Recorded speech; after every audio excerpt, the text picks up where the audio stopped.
the power of stem cells. So this is a convergence of OLLI members in the Osher Lifelong Learning Institute at Cal State Channel Islands and our Masters of Science in Biotech program led by Dr. Nitika Parmar, who I have the pleasure of introducing today. So Dr. Nitika Parmar received her doctorate in molecular biology from UCLA and completed a postdoctoral fellowship at UCLA. She received, sorry, one moment. She received her BS in biophysics and her MS in biotechnology and MTech in biochemical engineering and biotechnology from the Indian Institute of Technology. Nitika's fields of interest include molecular biology, genetic engineering, and DNA recombinant technology. Her research focuses on understanding signal transduction pathways controlling cellular growth, normal and cancer, as well as studying protein damage in response to aging. She feels that molecular biology has no limits and that its benefits can be tapped with an unending potential, the only requirement being a sense of intense motivation and enthusiasm, which we all share by being here today. So Dr. Nitika Parmar will start us off with a presentation, giving us an introduction to what are stem cells, and then our cohort of amazing MS Biotech students will then follow with presentations giving us applications of stem cells. Just a quick announcement before we get started. Summer opens next week. Classes begin, and Dr. Parmar will also be teaching a class for us in summer. So if you haven't registered for your classes yet, now's the time to do so. And without further ado, I will pass it to Dr. Parmar. Thank you so much. Thank you so much, Shaina. Good. את הכישורים מתחילה עכשיו. ביי. Good.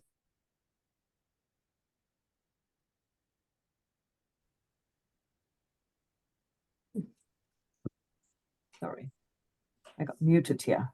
Well, good afternoon, everyone. This is Nitika Parmar. And Shaina gave me a very gracious introduction. Thank you so much, Shaina. And I believe some of you may already know me from my previous classes in OLLI, but some of you may not. So I'd like to go over a very unique presentation today, focusing on stem cells, which is a very hot topic. In fact, it has been an extremely hot area of research for the past 15 to 20 years.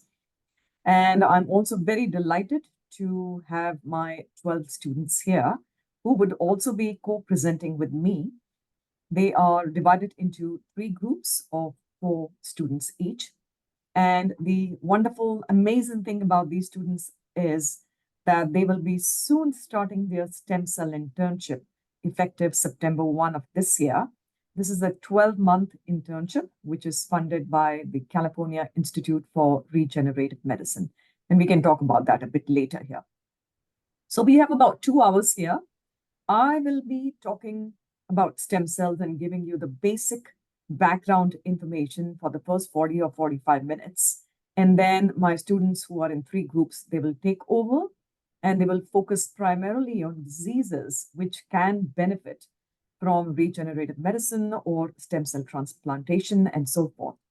So I would also request you to please hold off on your questions until the end of the talk so that we have a great flow, and then we'll be more than happy to answer all your questions later. So without further ado, let me share my screen. Can everyone see my screen at this point? Yes, looks great. Perfect, perfect. All right, so the title of my talk is Stem Cells, to use or not to use. Are stem cells a blessing or are they a bane? And for those who don't know me, I am a professor of biology at Cal State Channel Islands. I have been in the program for almost, I joined in 2006. So that's about almost 20 years now. And I also lead the Masters in Biotechnology program and co-direct the dual degree MS MBA program here. So for those of you who are avid readers, you can see these are some of the covers from the Time magazine for the past almost 22 years. where there was a lot of hype about cloning humans, what makes us special, how are we different from each other, or how are twins sort of so identical to each other. So there was a lot going on, particularly with the cloning of the sheep, where without the need for sexual procreation, the sheep known as Dolly was actually created by the somatic cloning process, which we will discuss later if the time permits here. So let's move on to stem cells. What exactly are stem cells? So this is a very basic introduction I'm going to give you here, considering the diversity of our audience here. So the word stem simply means a fundamental line from which other cells or other cell lineages have arisen. So this is the oldest, most original, the progenitor of all cell types. So we call it as a stem cell, the most original cell. So that's the fundamental definition here. So stem cells have two extremely unique features which are absent in the other cells in the body. By the way, just for your information, there are about 3.2 trillion cells in the human body. That's a huge number of cells. And there are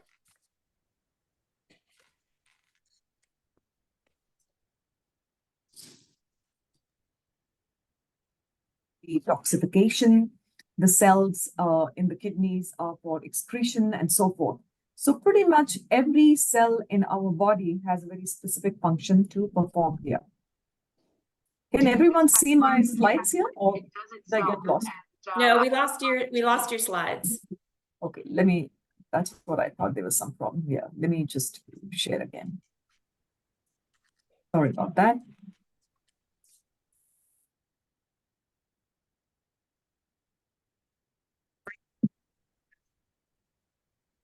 Are you able to see now? Yes. Perfect. So this is where I had left off. Essentially, stem cells are distinct from the other cells in the body because they have two features which are absent in other cells. The first feature is that they have a tendency to make lots and lots of copies of themselves. And this process is known as self-renewal. That means they divide and they make copies of themselves. So what's the big deal? Because other cells also do that. Well, the stem cell has another feature, and combined, the self-renewal and the differentiation capacity is very unique only to the stem cells. So the second feature is known as differentiation. As I mentioned earlier, the stem cell is a very old original progenitor cell, and it can differentiate. By the words differentiate, we simply mean it can take on forms and functionalities, which will allow the cell to perform very specific functions in the body, such as excretion, such as digestion, such as generation of hair, such as vision, such as taste, and so forth. So some cells in our body also have self-renewal capacity, such as the blood cells, which have to renew pretty fast to be able to maintain the circulatory system. And some cells also have a capacity to differentiate, such as the cells in our brain, the neuronal cells. But stem cells are the only cells in the body which have these two features in robust abundance. That's why they are known as extremely unique cell types here. So initially, they are unspecialized. So you can think of something like baking a cake, and you put some flour, some oil, some sugar, some baking powder in a baking pan. So it's pretty raw at this point. But once you put that baking dish in an oven, out emerges a cake. And the cake can be of different varieties, different flavors, depending on what kind of essences, depending on what kind of colors you put in the cake. So in a similar way, the stem cells are very unspecialized. But depending on what kind of signals we provide to them in the body, there are different kinds of protein signals which are provided when the need arises. When the trigger is there, these unspecialized cells can actually become specialized. So we term this particular phenomenon as induction. That means the stem cells can be induced under very specialized conditions, either inside the body in a normal way, as a little fetus is growing all the way to an adult, or we can even induce them to become differentiated in our lab under experimental conditions. And when we use the word differentiate, it means they have acquired some potency to perform very specialized functions. And this is what a lot of my students will be actually doing during the internship. We'll be doing a lot of differentiation of stem cells. So the self-renewal property is extremely important for the stem cells because this maintains the stem cell pool. If it was not able to copy itself, there would be not enough stem cells left in the body. And we don't want that to happen. So we do need these stem cells to exist because whenever there is a wear and tear in the body or some kind of trauma is going on in the body, we do need these stem cells to replenish the cells that we have lost. So quickly, these stem cells divide, they differentiate, and they acquire the functions of the cells which have gone missing here. So stem cells are very important for a regular replacement of dead or damaged cells throughout our lives. And that is why we need to have a surplus supply of stem cells in the body. And I'll show you where the stem cells are found in just a few minutes. All right, I'm going to shift gears just a little bit and talk about the term known as potency. So this must be a word which has really caught on in the media. So there are three definitions here for potency, particularly with regard to the stem cells. The first is pluripotency, the second is multipotency, and the third is unipotency. So pluripotent, when we say a stem cell is pluripotent, it means that cell can basically convert itself to any cell type in the body. It can become a muscle cell, it can become a heart cell, it can become a liver cell, it can become a sperm cell, it can become pretty much everything in the body. So it has the maximum potency for converting from an unspecialized cell to any kind of specialized cell. So pluri means several. Multipotent is not as plastic as pluripotent. It can produce lots of cell types.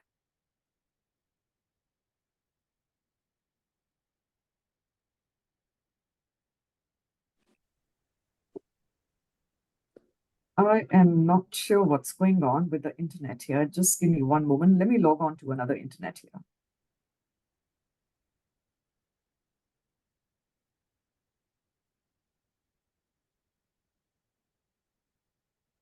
I think you need to mute everybody.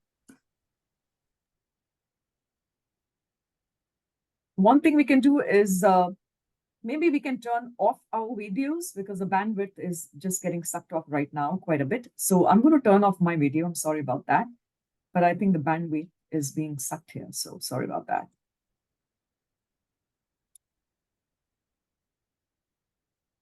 Okay, so let me continue here.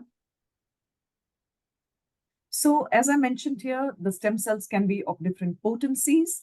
They could be pluripotent, they could be multipotent, or they could be unipotent.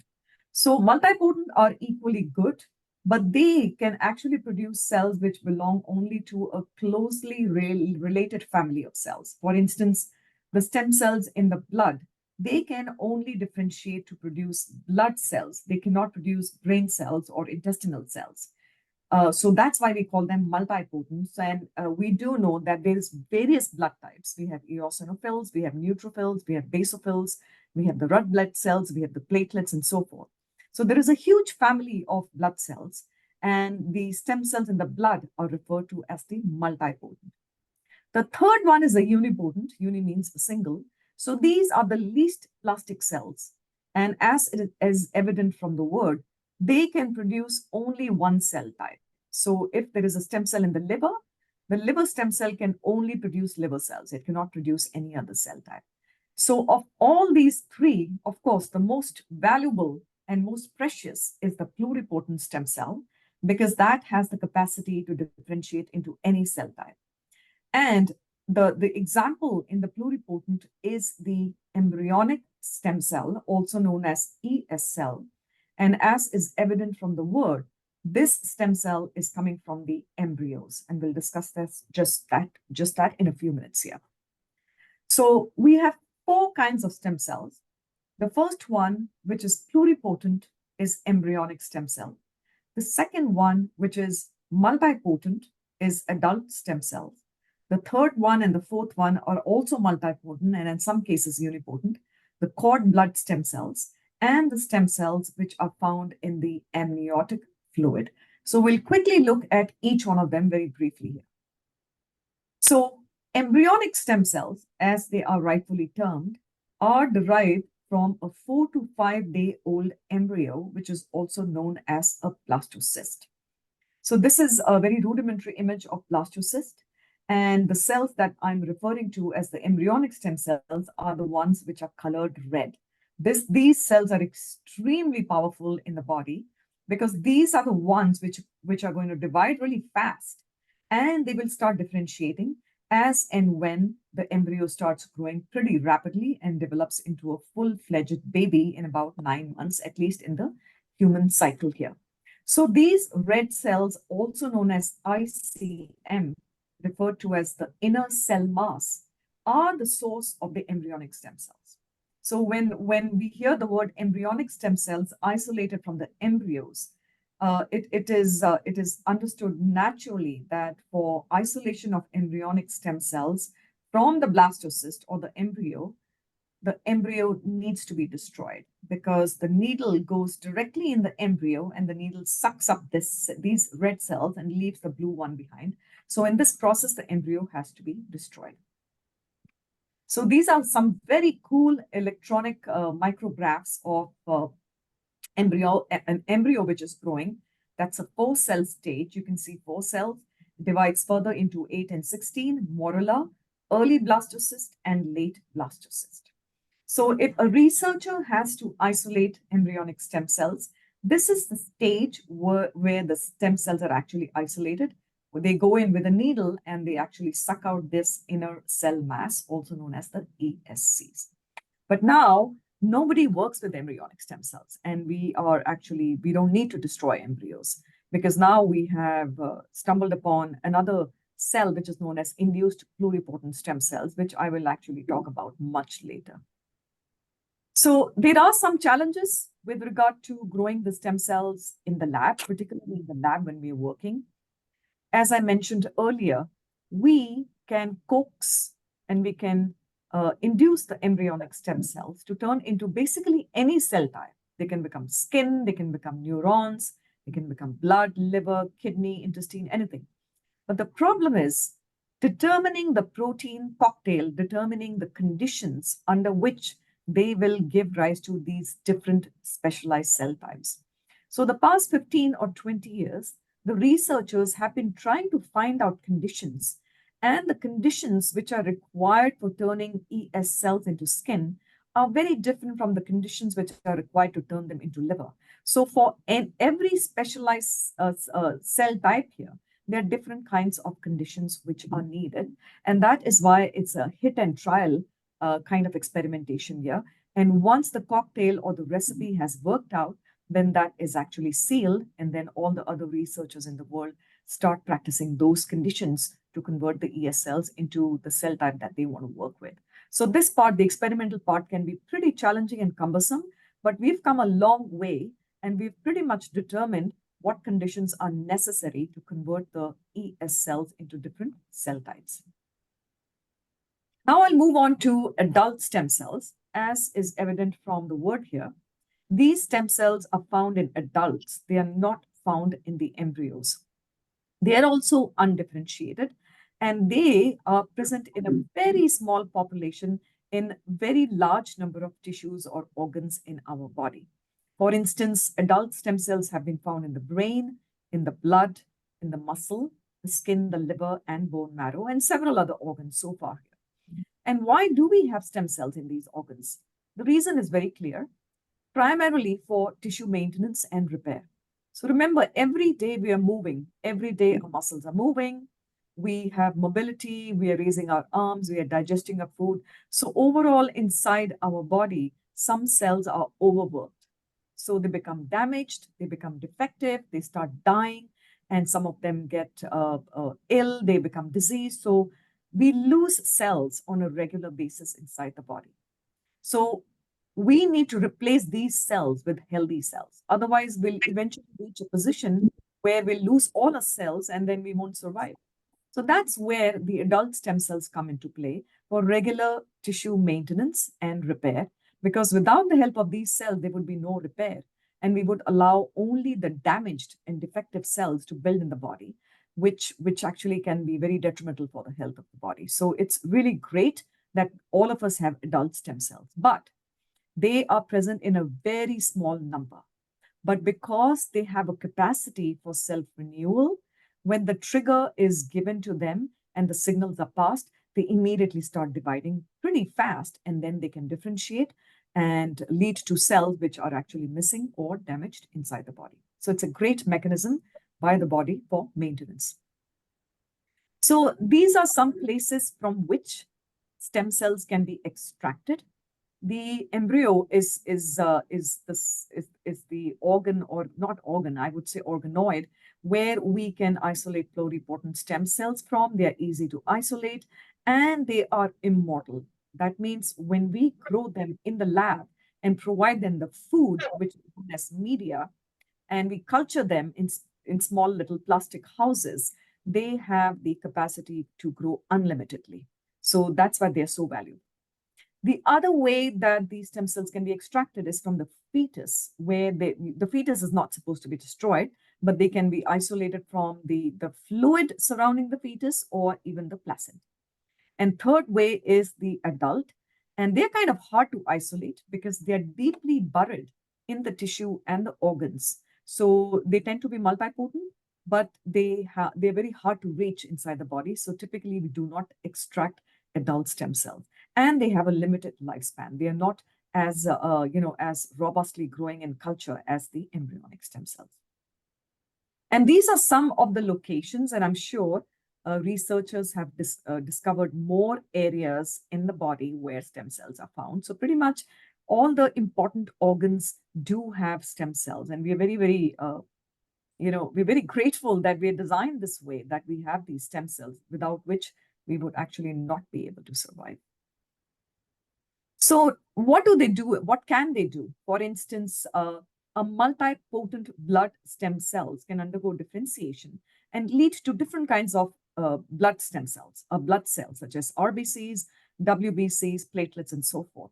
So for any diseases where any of these blood cell types are actually damaged or they have a genetic defect, such as sickle cell anemia and so many other kinds of blood-related disorders, we can tap the healthy blood stem cell and cause them to differentiate and replenish the normal supply of the blood cells. And there is a whole process to it here. I'm making it sound very easy. It's not that easy. We actually remove the damaged and the dirty blood cells, which are genetically aberrant, and then replace them with differentiated blood cells and then put them back into the body. And I think one of the groups is going to talk about it, so I will defer to them. So key questions about adult stem cells, because they seem to be the best to work with. We do not have to isolate and destroy the embryos. We don't have to destroy the fetus. So there are still some major questions about adult stem cells. So are they present in every tissue? Are they present in every organ? What is their origin? Are they some leftover embryonic stem cells, or are they pretty autonomous in themselves and have their own lineage? And are they very potent? Are they very plastic? So the word plastic here refers to potency. And do they require extensive number of protein signals to be turning into specialized cells? And most important, in my opinion, is the last bullet. What factors or what proteins or what signals tell these adult stem cells to move to sites of disease and injury? So that's really a $1 million question. Whenever there is an injury or a disease in the body, what kind of signals are we telling to these soldiers, these adult stem cells, that, hey, move from your site and come to the site of the injury and start dividing so that you can fix the disease or the injury? So that's what we need to find out, what kind of factors are responsible here. There's a lot of research going on, and several factors have been discerned, have been isolated, particularly cytokines, but there is still a long way to go in terms of determining the whole sample of signals which are required. The third category is the cord blood stem cells. As is evident, these are derived from the blood which is present in the placenta. And the placenta is the kind of the rope-like structure which joins the mother to the growing baby in the womb. And these are hematopoietic in nature. So they cannot turn into neurons and they cannot turn into intestines. Hematopoietic means they can only form new blood cells. Although, having said this, there was just one report, where a group about 15 years ago had shown that cord blood stem cells can actually be triggered to turn into neuronal cells. But not much research has been done since then. So I don't think this is a very reproducible phenomenon at this point. But the good part about the cord blood stem cells is they can be used to treat a number of genetic diseases which are related to our immune system. So for instance, if a couple has a baby and the first child is normal, there is no genetic defect, they can choose to preserve the umbilical cord or the placenta just in the event that the second or the third child is going to have some kind of a genetic aberration. So even today, when a mother gives birth to a baby, typically the hospitals actually ask whether the couple wants to preserve the umbilical cord or the placenta. And if they do, then of course, they freeze it at ultra low temperatures for an unspecified period of time. Of course, you pay a fee for it. It's not free. And when the need arises, especially if the couple is planning to extend their family and there is some kind of a genetic anomaly which runs in the family, and they're afraid that their children may have a genetic defect, then freezing this placenta is actually a good idea, because the placenta will have stem cells which can be harvested if the need arises to replace the genetically damaged cells in child number 2 or child number 3 or child number 4, and replace them with these umbilical cord cells after they have been made to differentiate. So that capacity is existing today in the hospitals. And the last one, which actually nobody works with it right now because their percentage is extremely low, is the stem cell pool, which is derived from the amniotic fluid. So we do know what is the amniotic fluid. It's basically the liquid which surrounds the growing fetus. And this liquid has a lot of functions for the growing fetus. First of all, it provides a cushion so that the fetus is allowed to grow and it's actually protected. Secondly, it provides a lot of nutritional factors to the growing fetus. And thirdly, it is a reservoir of what we call AFCs, amniotic fluid-derived stem cells. And the only problem is that they are present in a very small percentage. There are not very many of them. So if there are 100 cells in the amniotic fluid, only 1 or 2 of them are stem cells. The others are normally differentiated. So that is the reason why people normally don't use it, although they have been induced to differentiate into different kinds of cell types in the body. And one of the problems is that it's kind of a risky process where, in order to isolate those stem cells, one has to go with a needle deep inside the womb and collect the amniotic fluid without actually damaging the fetus. So you don't want the needle to actually hit the fetus, because the fetus, that can be actually fatal to the growing embryo. So that is why hardly anybody works with amniotic fluid stem cells, although amniocentesis is regularly done now, particularly to determine genetic defects in children, and that is done under very strict expertise and sophisticated conditions here, so as not to damage the fetus. So let's go back to an area where there is a lot of misinformation here, because every time I talk to a lot of people in the community about stem cells, the first thing that jumps in their mind is, oh, we have to destroy embryos. And that is not the case. That used to be the case long, long, long ago, before the discovery of induced pluripotent stem cells. But now we've come a long way here. So let's go back in the initial days, about 20 or 18 to 20 years ago. How can embryos be obtained? At that time, the research was very rudimentary. It was in the early stages, and stem cells could only be derived from embryos. So where do we get these embryos from?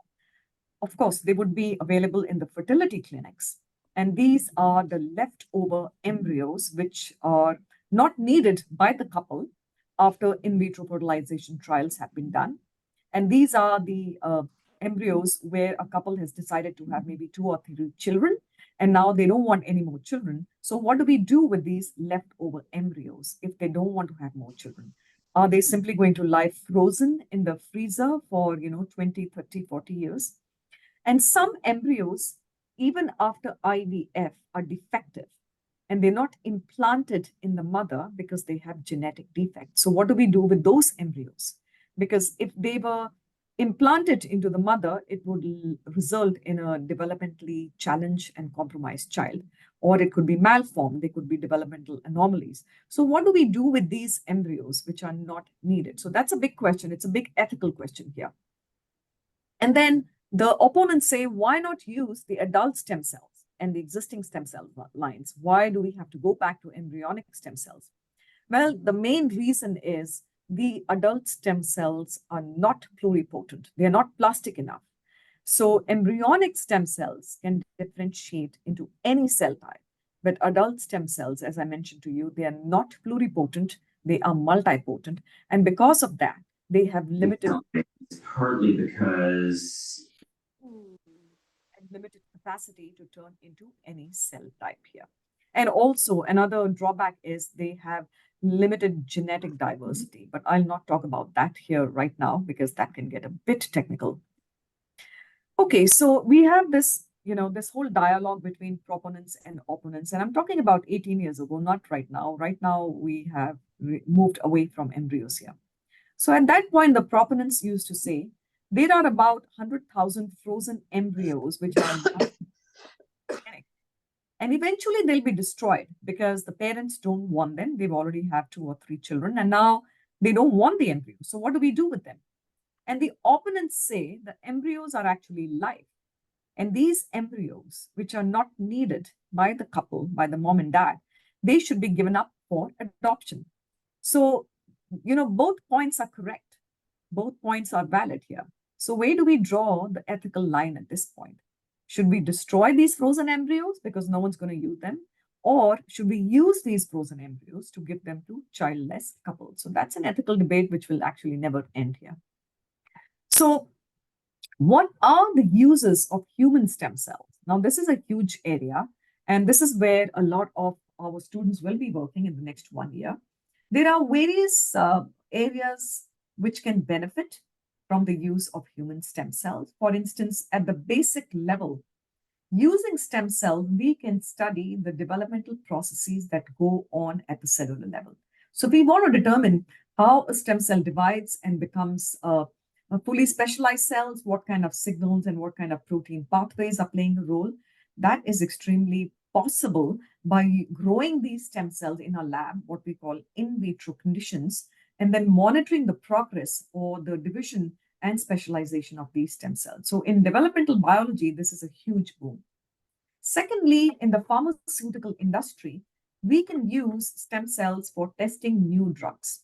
So if we want to see the impact of a new drug on an unspecialized cell versus a specialized cell, that means a differentiated cell, in those cases, these stem cells are extremely valuable. We can treat them with new drugs when they are unspecialized. Then we can differentiate them and then again treat them with the same drug when they are specialized. So we can make a clear-cut distinction in terms of the impact of the drug on the stem cell versus the specialized cell. And most importantly, in terms of clinical value and clinical implication, stem cells can be used for cell-based therapies, for instance, as a renewable source for replacement to treat diseases such as Parkinson's, Alzheimer's, diabetes, and so forth.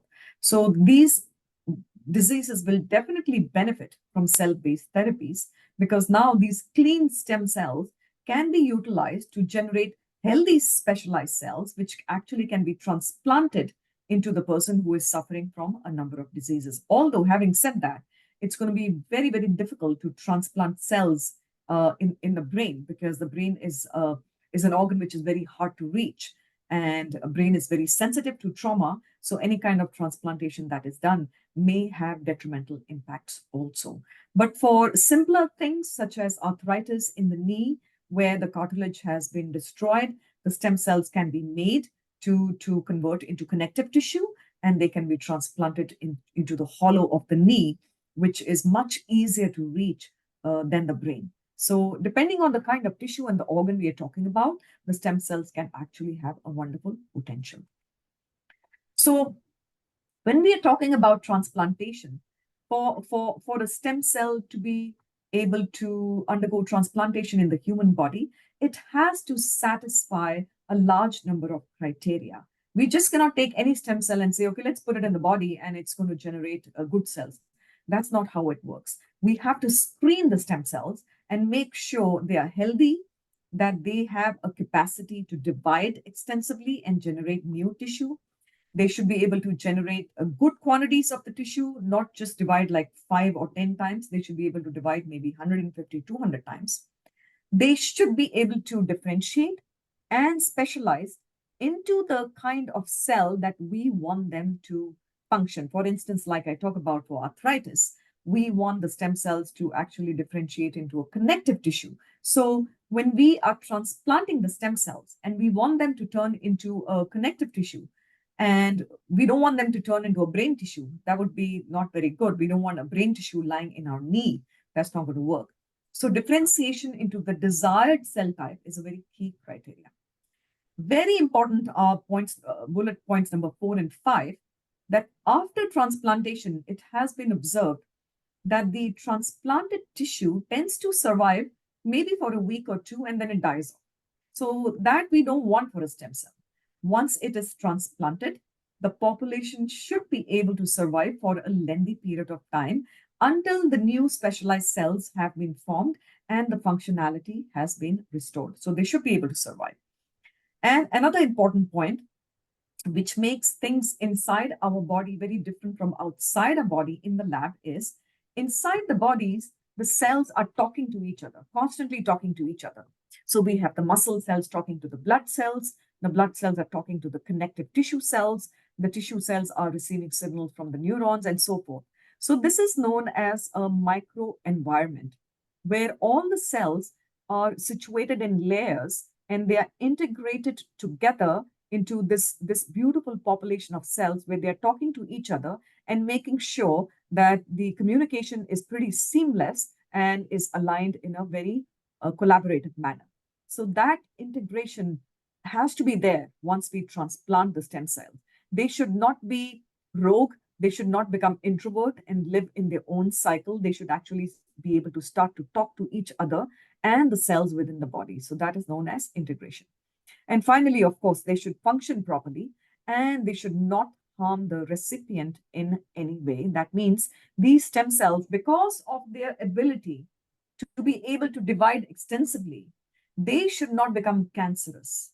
So that's one thing which is common between a cancer cell and a stem cell. Both of them have an unlimited potential to divide. So just imagine we transplant a stem cell and it becomes cancerous. And those balls of cell which are formed because of the rapid division are known as teratomas. And these teratomas are not good for transplantation protocols. In fact, a lot of small animal studies utilizing mice and rat and guinea pigs have shown that when stem cells are transplanted beneath the skin for studying a variety of diseases, some of them do lead to the formation of what we call a ball of cells known as teratomas. And teratomas can actually become cancerous in nature. So this is extremely important to understand, that stem cells share this capacity to divide along with cancer cells. Excuse me. So we do know that there are a lot of diseases that can benefit by stem cell research. And I've just given you a brief table here. There are cardiovascular disease, autoimmune diseases, and this shows you the number of people who are suffering. And this is kind of an old statistic. I'm sure the numbers probably have increased since then. Diabetes is extensively on the rise currently. There's osteoporosis, cancer, Alzheimer's. So all of these diseases actually can benefit by the transplantation of stem cells. But the therapies will take some time to come into the market for the various reasons that I talked about: safety, efficacy, functionality, integration, and so forth. So we have to do research in a very precise manner before we can bring them in the market. So I just want to end here. We are at 1:40. In the next 4 or 5 minutes, I will just tell you why we are no longer using embryonic stem cells. We don't need to use embryos at all. So that part is crystal clear. So the Nobel Prize was awarded to a scientist known as Yamanaka, a Japanese brilliant scientist. What he did was he removed a fully differentiated cell, or rather a pool of fully differentiated cell. That means highly specialized cells, not stem cells, but highly specialized cells. And he did what we call genetic reprogramming. So just to make it a little bit easy for you here, just imagine taking carrots and then peeling the carrots and blending them and making a soup. So this is exactly what he did here. He took fully mature cells. So let's say hypothetically he took the cells from the skin, and our skin cells are highly specialized, and they're not stem cells, they're highly specialized cells. And then he did a wonderful experiment of adding, and he grew these cells in the lab, by the way. This was all done outside the body. He started adding different kinds of proteins in the food which was used to sustain these cells. So this was a lot of extensive research. And at the end of it all, he was able to isolate 4 specific proteins. And I'll just show you the names in a few minutes here.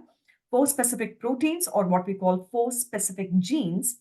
And whenever these genes are induced in these skin cells, or these proteins are added to these skin cells growing in the lab, guess what happened?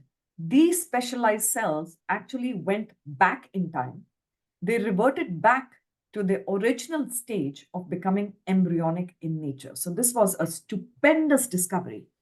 At that point, nobody believed that a highly specialized cell, which is fully differentiated, had a capacity to turn the clock back and go back in time. It's like saying an adult can go back to becoming a baby. Of course, that's not possible at all. But at the cellular level, this is possible. We have a highly specialized cell. We give them 4 different factors, and those 4 proteins allow these highly specialized skin cells to revert back in time and become what we call a stem cell, which has all the features of an embryonic stem cell. That means it becomes fully pluripotent. So now this embryonic stem cell, or rather the stem cell, I shouldn't use the word embryonic here, this stem cell, which has the same features like the embryonic stem cell and has pluripotency, has been appropriately termed iPS. I stands for induced and PS stands for pluripotent stem cell. So now with the discovery of iPS cells, we do not need to isolate embryonic stem cells anymore at all. There's no need for embryos. We work with these iPS cells in the lab, and we do exactly what we used to do with the embryonic stem cells. We differentiate them and allow them to proceed towards developing into different kinds of specialized cells in the body.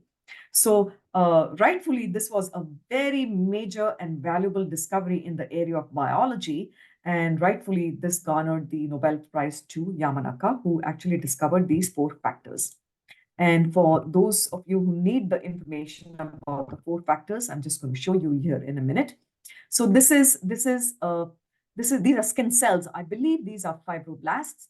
They have been genetically programmed, and now they are converted into pluripotent stem cells. And we actually rely on microscopy to be able to see and discern the different cell types. And once we differentiate the iPS, they can be converted into bone, cartilage, neuronal tissue, muscle, and so forth. And the 4 factors, which are sort of like the gold mine in the area of regenerative medicine, are listed right here. So OCT4, SOX2, c-MYC, and KL4. These are just 4 genes, and we refer to them as transcription factors. But let's not go into hardcore science here. But just to show you that these are 4 specific proteins which are added to somatic cells, in this case, the fibroblast or the skin cells. And now, as a result of these addition of factors, these highly specialized cells go back in time and they become embryonic stem cell-like. And now we can use these iPS cells for a wide variety of purposes, such as cell therapy, screening of drugs, and also to serve as models for human diseases.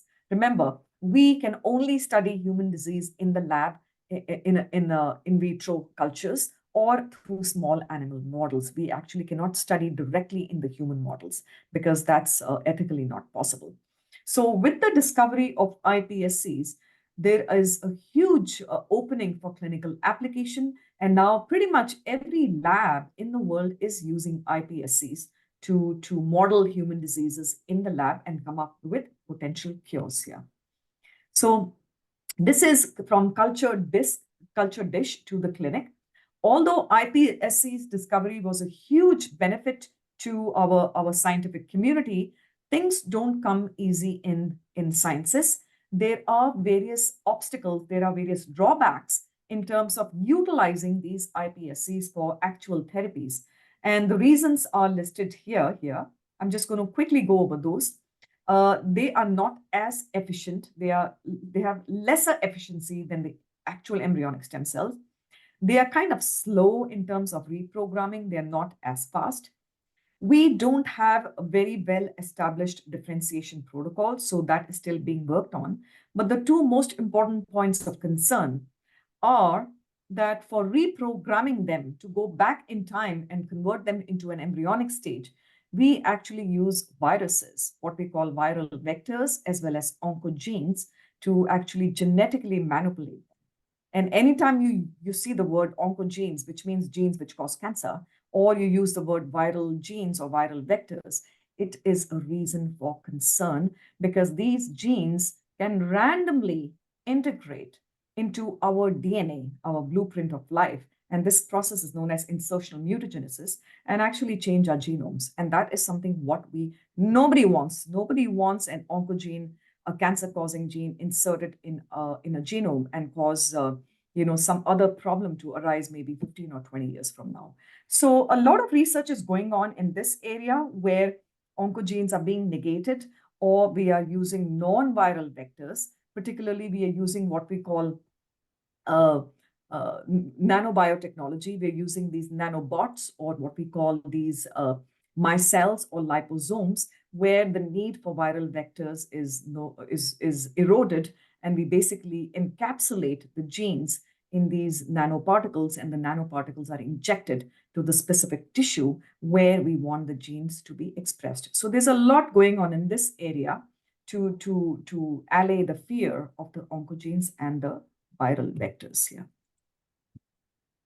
All right, so just to end with the ethics here in terms of what are the first ethical concerns. Of course, now, as I mentioned here, we don't use embryonic stem cells. The first ethical concern, at least 18 to 20 years ago, was, hey, do we really need to destroy the embryos to isolate the stem cells? So that was a huge ethical debate.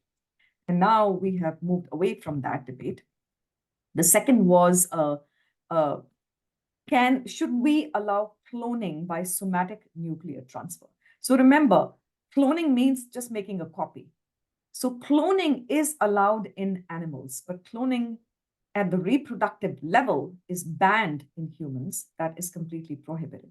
So reproductive cloning means that a human being arises not due to the fusion of the sperm with the egg, but rather taking a fully specialized cell from the woman, removing the nucleus, and adding the nucleus either from the male or the female, and that is known as somatic cell nuclear transfer. So in this case, essentially, all we need is a cell from the woman.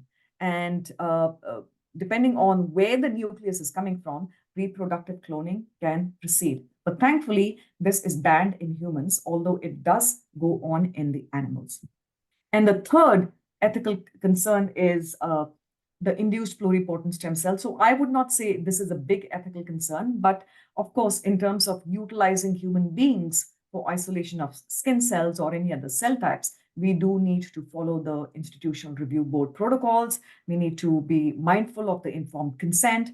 The individual from whom the cells are being isolated for whatever purpose has to be informed and they have to be fully compliant in terms of giving informed consent before their cells can be harvested here. So in all cases, we do need to protect all human subjects and protect also their genetic identity. So other ethical concerns could be creating, there are all kinds of crazy people in this world. And if you just Google them, people talk about creating human-animal hybrid stem cells, and that is a disaster. So you can take a human skin cell and you can put in a nucleus from an animal into that cell to create a human-animal hybrid. This is, by the way, very much possible in the lab. We can do it, but thankfully we don't do it because this can create some kind of a very weird organism. So this is actually banned. Creation of human-animal hybrid stem cells is completely banned. And biomedical research has come a long way, where stem cells are currently being utilized to address needs, particularly in the areas of diabetes, where the beta islet cells in the pancreas fail to secrete insulin. So this is a huge market. If we can get stem cells to convert into these beta pancreatic cells and transplant those cells into a human being, and where they can make insulin in a normal way, that would be a huge, huge win for diabetes. So still some ways to go, but the opportunities are endless here. So how do we inform others about the potential of the stem cells? How do we ensure that the scientists are following all ethical conduct? We educate the researchers, we educate the public, we do a lot of communication, as we are doing right now. This is one of the avenues to have an open dialogue so that we can inform the public and there are no misconceptions about stem cells. What do they do? What kind of harm they are likely to do, and so forth. So at the scientific level, whenever we are requesting for money from a funding agency, the protocols are extremely rigorous. In fact, they are highly regulated. And even a small concern can actually lead to a major questioning from the funding agency. So for us researchers, we actually follow all kinds of very strict guidelines to be able to use the stem cells, either for basic research or for clinical application. So I'm going to actually stop here because it's already 1:52, and I want to stop here by saying that the institute which is spearheading the stem cell research in California is known as the California Institute for Regenerative Medicine, also known as CIRM. And this is the funding agency which is giving us lots of money to our campus to be able to run what we call the Bridges program, which is allowing our students to conduct one-year internships at an institution of their choice. So we are currently on our third grant, and we have this grant up until 2026. And I always encourage students to apply for the stem cell program because this is a win-win situation, not only for the state, but also for educators and also for our students here. So I'm just going to end here, and I'm going to stop sharing here. If anybody has any questions at this point, I'm actually going to start my video. Yes, Carl, please go ahead. One question I have, I practiced oncology, so we use stem cells quite a bit, the hematopoietic stem cells. But you mentioned about the cord blood or placental saving it. You didn't mention the issue of histocompatibility. If you're using it from your own, if you're keeping it a storage for yourself, that's fine. But if you're giving that cell to someone else, you have to make sure that there is histocompatibility. They're going to reject it. So, but I don't know if that's going to be discussed later on in the session. Thank you so much for raising such an important point. Yes, it's not as simple as I made it sound, that you isolate cells and you transplant it to somebody else. It's the same thing like when we are receiving blood donation from a donor or the recipient. We have to make sure the blood groups are the same. Otherwise, there could be a huge reaction. And exactly what Carl said is absolutely true. When he mentioned the word MHC, which refers to major histocompatibility complex, it's basically referring to the proteins, a unique set of proteins which are present on the cells. And the proteins are different for different individuals. And if our proteins do not match, the recipient, which is receiving the cells, will actually generate a major rejection response, and that can be quite harmful to the person who is receiving the cells. So the point, thank you so much, Carl. We want to make sure that whenever we are doing these stem cell transplantation, we are actually making sure that the protein cohort from the donor is matching the protein cohort in the recipient, so that the immune response is not activated and the receiving tissue is not rejected. So thank you, Carl. I don't think we'll talk about it, but that's an extremely important point you want. Thank you. Any other? Yes, Lisa? Yeah, I just had a quick question about telomeres and whether they are, because at a few years back when I was in the lab, there was an issue with them acting as like a clock, if you will, for the cells themselves. So is that still an issue? And if so, how are they getting around it with the adult cells? That's an amazing question. In fact, I am extremely fascinated by telomeres. We do know, for those of you who don't know what telomeres are, these are little sequences which are present at the end of our chromosomes. And every time our blueprint, our DNA divides, because the way the DNA replication or the DNA division occurs, these ends of the chromosomes keep getting shorter and shorter and shorter. And they reach a certain threshold where when they become really short, the cells start dying. So that's why Lisa is referring to the telomeres as our biological clock, which is actually true. The telomere shortening is one of the theories of aging amongst many other theories. So this is, as the telomeres shorten, the cells actually come closer and closer to dying here. So the good part about stem cells is that their telomeres actually don't shorten as much. And that is why they have this capacity for self-renewal. And there's hardly any cell type in the body where the telomeres are maintained, except in sperm cells, the telomeres are found to be maintained. And the cancerous cells actually have devised a very devious way of maintaining their telomeres. And that's why the cancer cells have a capacity to divide. So Lisa, yes, the telomere theory is still very much rampant. And that is one of the theories for aging the biological clock in our body. And telomeres play a major role in the stem cell maintaining their stem-like features. So, but these telomeres pretty much shorten in about 95% of the cells in the body. Thank you. Thank you for raising that very interesting point. It's a very hot area, telomere shortening. All right, if there's no more questions, I would like to invite my students to make their presentations, and they'll be really focusing on the actual diseases which could benefit from stem cell utilization. Although we are not close to bringing a therapy in the market right now, but I think we will be seeing a silver lining fairly shortly, hopefully in the next 10 or 12 years. So on to you, Felicia. Your group will go first, and then we'll move on to group number 2 and 3. And I'm going to turn off my video. I'm so sorry. Initially, I told my students to turn on their videos, but I think the bandwidth is sucking quite a bit here. So feel free to turn off your videos so that we can save the bandwidth. Thank you. Awesome. Thank you so much, Dr. Parmar. So hi, everybody. Good afternoon. My name is Felicia Lin, and I'll be presenting the applications of stem cells for sickle cell anemia with my group members, Tuan, Grulin, and Preeti. Alrighty, so getting right into it. Sickle cell anemia, which is also known as sickle cell disease, is a genetic disorder that affects red blood cells. Now, this is caused by a mutation in the gene responsible for producing hemoglobin, and the reason why hemoglobin is important is because it's the protein that is contained in red blood cells that is responsible for the delivery of oxygen to your tissues. Abnormal hemoglobin, which we'll refer to as HbS, causes red blood cells to become rigid and sickle cell shaped under low oxygen levels, and I'll show that in a diagram in a later slide. But symptoms of this include severe pain, anemia, increased infection susceptibility, organ damage, and stroke risk.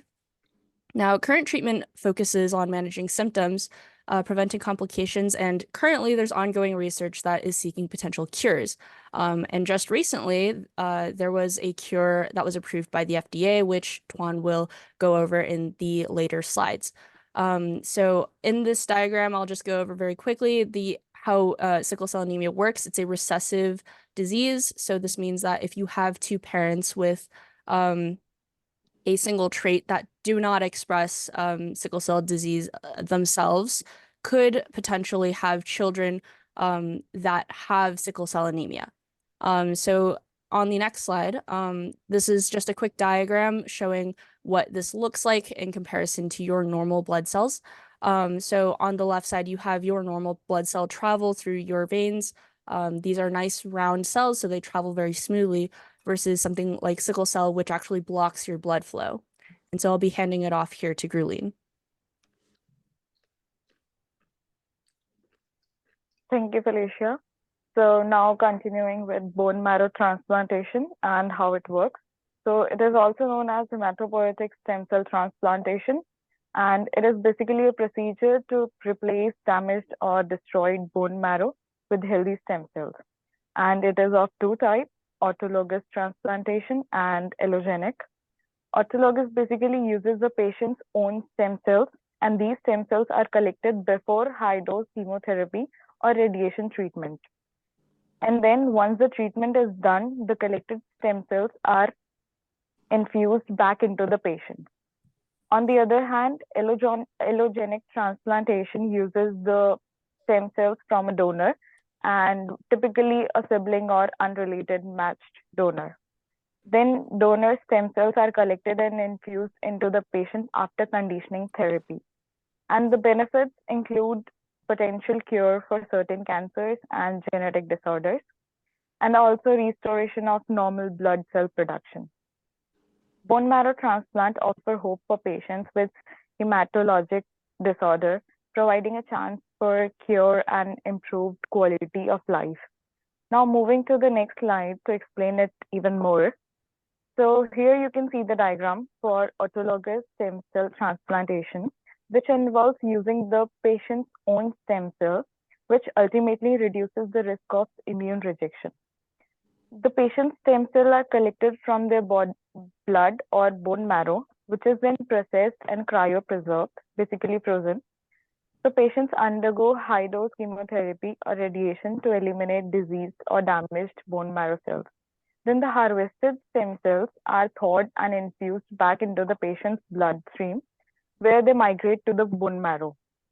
These stem cells begin producing healthy blood cells, aiding in the patient's recovery and regeneration of healthy bone marrow. Now, it's particularly useful for treating cancer like lymphoma and multiple myeloma, as well as other disorders affecting bone marrow. Coming to the other type, for the next slide, you can see allogenic hematopoietic stem cell transplantation. It is a medical procedure where a patient receives stem cells from genetically similar donor to replace disease or damaged bone marrow. It treats various blood cancer, bone marrow failure syndrome, and genetic disorder, which offer a potential curative option for life-threatening conditions. So as you can see in the diagram, it involves several critical steps to ensure its success. The process begins with donor selection and evaluation, where a suitable donor is chosen based on human leukocyte antigen matching, also known as HLA matching, and this donor can be a sibling, an unrelated individual, a haploidentical donor, or anyone. The step includes thorough health assessments and compatibility testing, just to make sure it's okay to take the cells. Then next, stem cells are collected from the chosen donor. This can be done through bone marrow harvest, where stem cells are extracted directly from the bone marrow, peripheral blood stem cell collection, which involves mobilization stem cells with growth factor followed by apheresis, or umbilical cord blood collection from the placenta and umbilical cord after birth. Then the collected stem cells are then processed and cryopreserved. Processing involves filtering and concentrating the cells, where cryopreservation entails freezing the cells for storage until they are needed. Before the transplant, the patient undergo a conditioning regimen that may involve high-dose chemotherapy or radiation to destroy the existing bone marrow, or a lower dose regimen to minimize toxicity. The transplant itself involves thawing the cryopreserved stem cells and infusing them in the patient's bloodstream, where they migrate to the bone marrow and begin the process of engraftment. Once the process is done, the post-transplant care is crucial and involves monitoring engraftment through regular blood tests to ensure new blood cell production. To prevent graft versus host disease, immunosuppressive therapy is administered, and long-term care includes preventing infection, providing nutrition support, and monitoring for any complications that may arise. Now, Now moving to the next slide, Gulin will continue. I'm going to focus more on the gene therapy and how we can use it to treat sickle cell anemia. So first of all, what is gene therapy? It basically involves manipulating the genes within the patient's cells to correct the genetic disorders more at a molecular level itself. And as you can see from the figure, there are several steps in it. The first one is harvesting. The process begins with, as pretty told, harvesting the patient's hematopoietic stem cells. These cells are going to give rise to all other types of blood cells. And these can be collected either from the bone marrow or directly from the patient blood. Then, particularly, we're going to use CRISPR-Cas9. It is a powerful gene editing tool. It allows to cut DNA at a specific location where the sickle hemoglobin gene mutation is located. Because of the precision, we can actually target the exact mutation without affecting any other part of the genome. And this helps us to correct the mutation site. We can either repair them or replace it with a normal gene sequence. By correcting this, we ensure that the HSCs will be producing healthy hemoglobin. And once the modification has been done, the corrected stem cells can be infused back into the patient's bloodstream. And this process is actually very similar to the standard blood transfusion, and this can be done intravenously. And then the genetically modified cells then are going to injected into the patient, and they flow through the bloodstream, eventually travel up till the bone marrow. And once they reach the bone marrow, they're gonna engraft, or we can say they take root there and begin to proliferate. As they're gonna divide further, the body's gonna produce more of the healthy red blood cells containing normal hemoglobin. And this is how we can treat sickle cell anemia using gene therapy. And for the next slide, I'm gonna cover more about the clinical trials and what is actually the process that go behind them. So first of all, why clinical trials? What are potential benefits that a person should basically consider the clinical trials? Participants in the clinical trials are gonna gain more access to the latest treatments, which are not basically available to the general public. And the patient are going to, if the more number of patients that contribute, more there's going to be understanding, advanced understanding regarding to the disease, which can ultimately lead to the discovery of new therapeutics. And the patient also receive more close monitoring and frequent health assessment, which is very important, as they will be, it helps in their overall health management and very early detection of certain complications. But that being said, there are also certain things that not everybody is right selection for the, not everybody can participate in the clinical trial. So there has to be some kind of criteria on the basis of which, like, the patients are taken into the clinical trials. So on the right-hand side of the diagram, we can see it starts with the recruitment. Here, researchers identify and recruit basically the patient who meet certain kind of criteria. And this stage ensured that the trial includes individuals most likely who are going to benefit for the intervention. For example, if somebody is on the stage 4 cancer, they're most likely not going to benefit as much from the treatment as any other potential patient might be. Then comes the screening part. Here, the potential participant, they're screened on the basis of their age, gender, or any kind of medical history. Then the consent is very important. The participants are going to receive all the detailed information about the trial, including what are the potential risk and the benefit. The randomization is one very important aspect because all the patients who are actually selected for the trial, they will either be receiving the experimental group, new treatment, or they can also be the control group. So this randomization helps to eliminate bias and ensure the validity of the trial.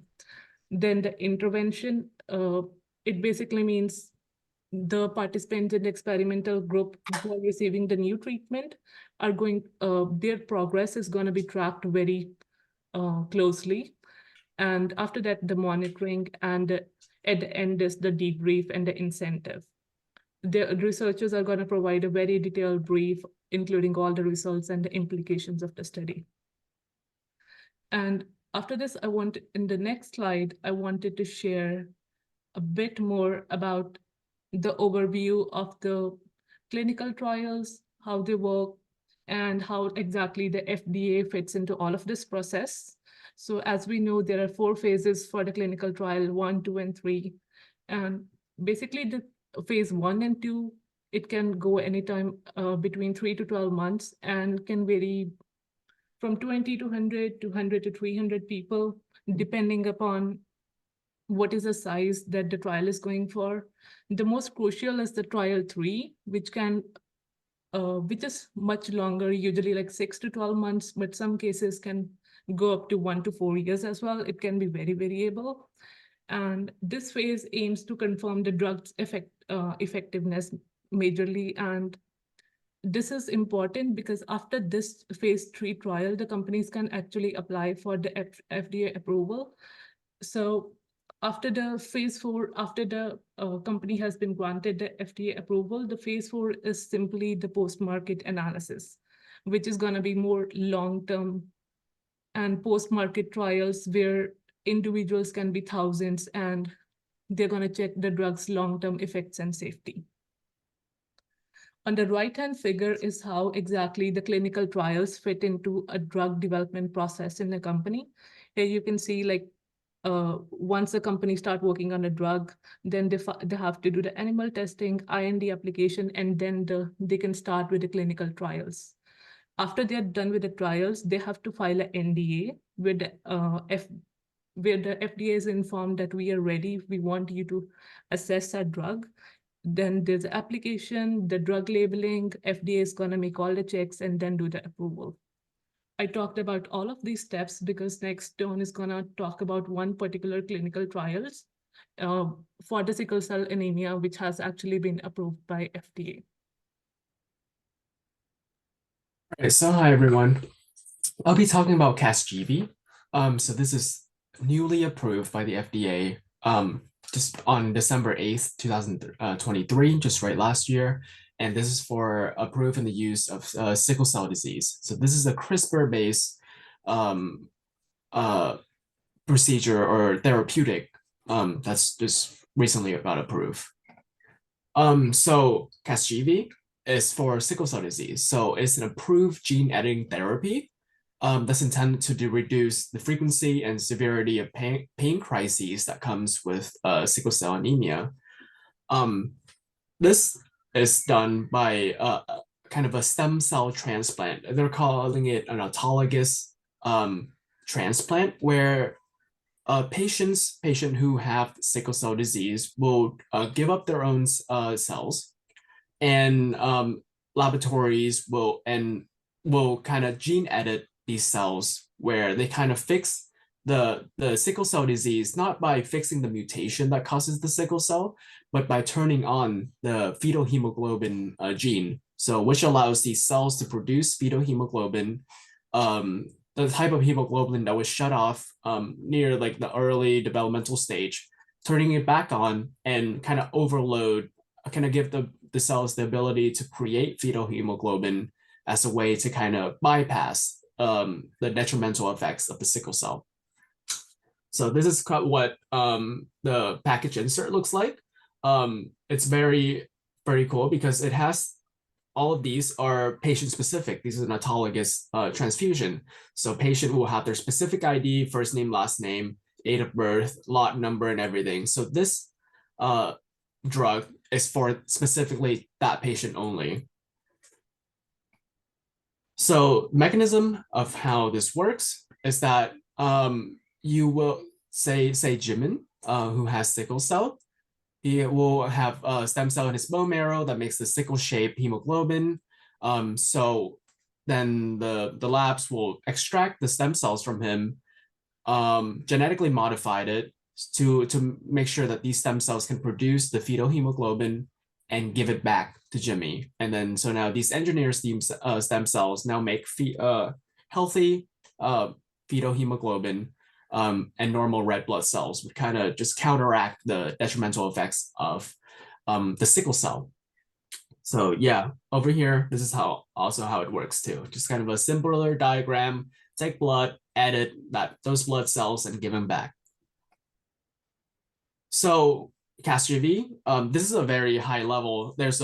If you want to know more about this, you can, of course, take a look at the clinical pharmacology, the BLA from Vertex. Vertex is the company who kind of coordinate all this. They had like a partnership with CRISPR Technologies. So they kind of engineer this therapeutic program. And this is one of their figures, kind of showcase the levels of fetal hemoglobin over months of post-infusion. So baseline is when they haven't had the transfusion yet. They haven't had where the patient hasn't has the engineered stem cell transfusion. So you can see that the level of fetal hemoglobin is very low, which is expected because when you're an adult, your fetal hemoglobin genes are not turned on. But when they start to transfect them or get these transfusion, as you can see by month 18, or starting even at month 9, you can see a very stable, about 50%, and it kind of stabilized as it goes on to show that this gene editing technique really works. All right, so then these are our citations for a lot of our images and sources. And then are there any questions?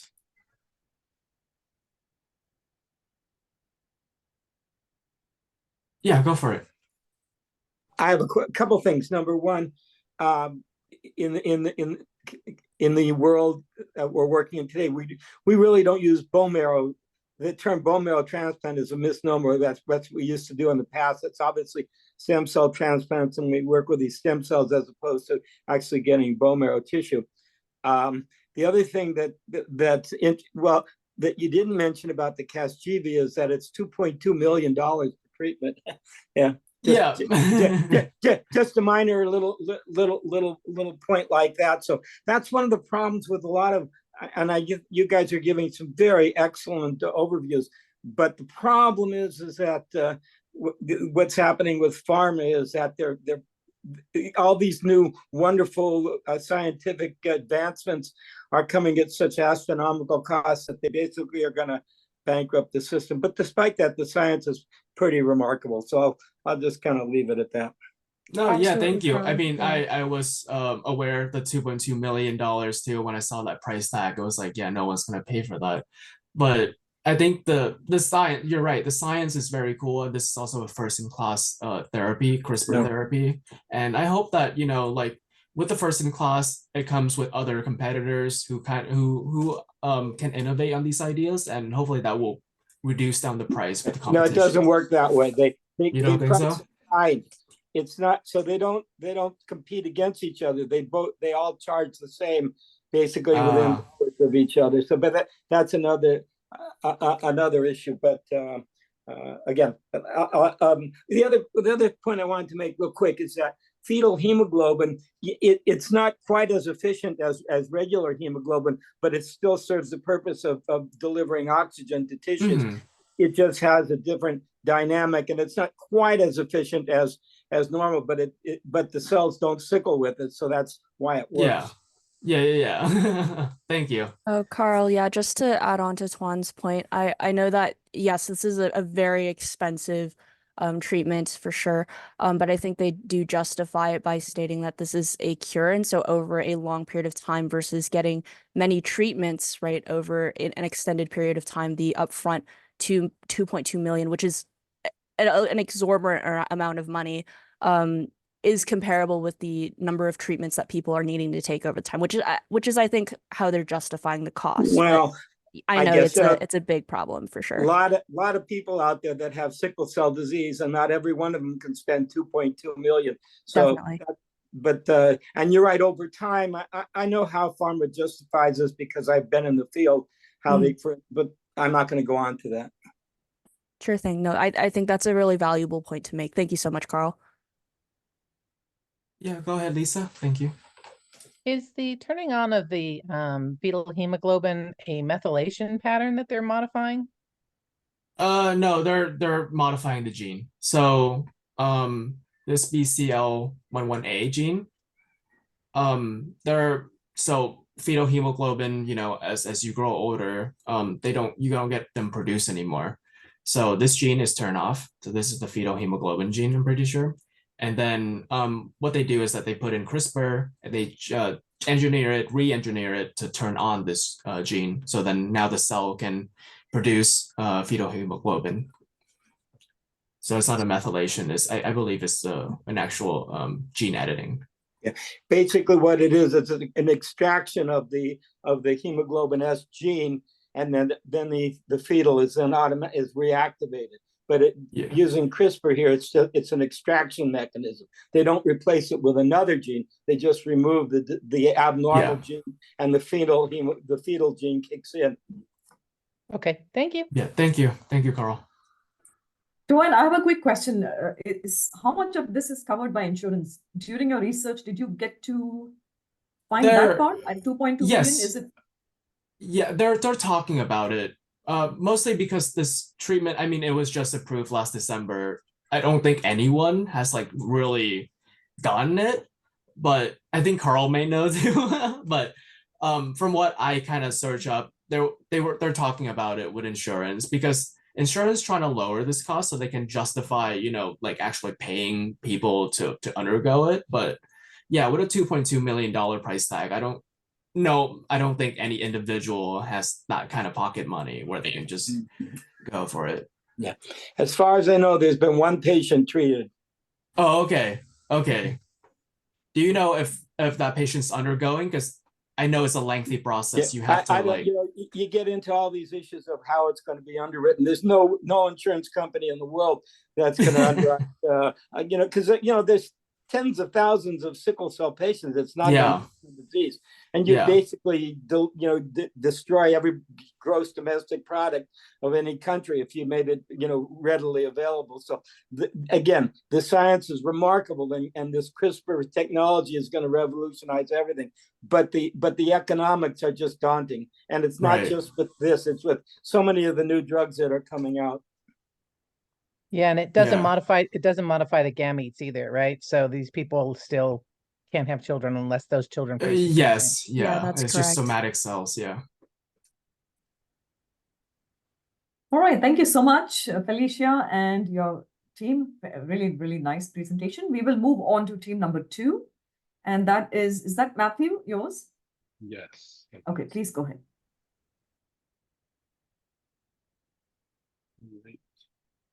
Can everyone see that okay? Yes, we can see, yes. Great. So our team is presenting on traumatic spinal cord injuries. Will be Pooja, myself, Matthew, Nico, and Hazar. So traumatic spinal cord injuries are damage to the central nervous system, whether that's the spinal column or the brainstem, that leads to loss of neural activity through that channel. So approximately 18,000 new cases of traumatic spinal cord injuries occur every year in the US, and across the US, there's about 300,000 people living with traumatic spinal cord injuries. These injuries can be, on the less extreme end, lead to like loss of sensations, but on the more extreme end, complete paralysis of limbs. And it works that like the level of the injury cuts off that pathway. So anything lower than the injury has lost sensation. So if it's at the top, at the base of the neck, then you essentially have lost sensation to all limbs.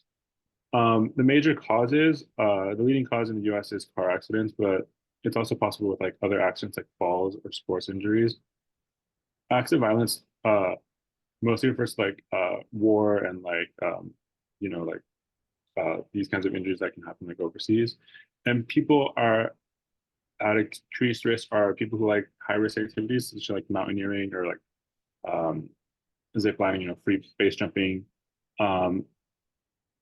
Not using proper safety equipment. This can be like if you're going on a zip line adventure and you know the harness isn't properly fitted and these kinds of things.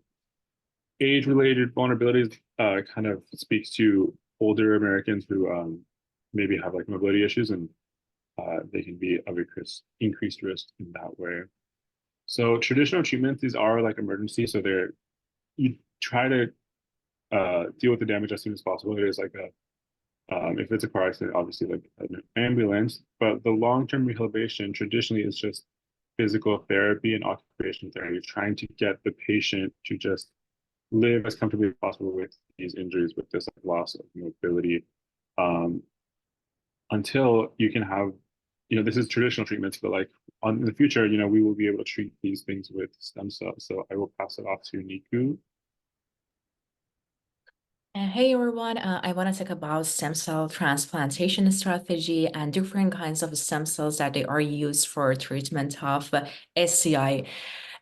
First one is embryonic stem cells, which are multipotent stem cells that they can differentiate it into new cell types like neurons, glial cells to replace non-functional cells or tissue in spinal cord injuries. And ESC transplantation has shown effectiveness in SCI recovery with ESC-derived neuron stem cell expressing myelin basic protein, supporting nodal architecture, and promoting motor recovery.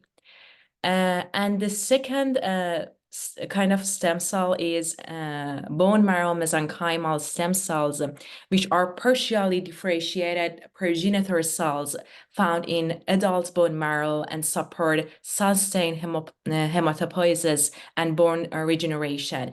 And this therapy involves cell fusion and transdifferentiation rather than differentiation.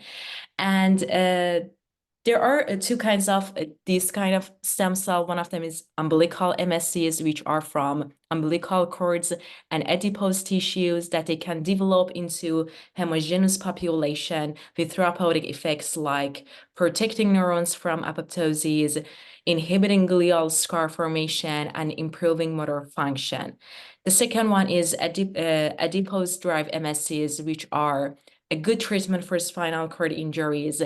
These cells contain more somatic cells than bone marrow, and they have shown good results in treating chronic and acute SCI by activating angiogenesis, improving motor function, and promoting cell survival. The third one is hematopoietic stem cells, that they are another good treatment for spinal cord injury. These cells have this ability to differentiate into various cell types, which aiding in spinal cord repair.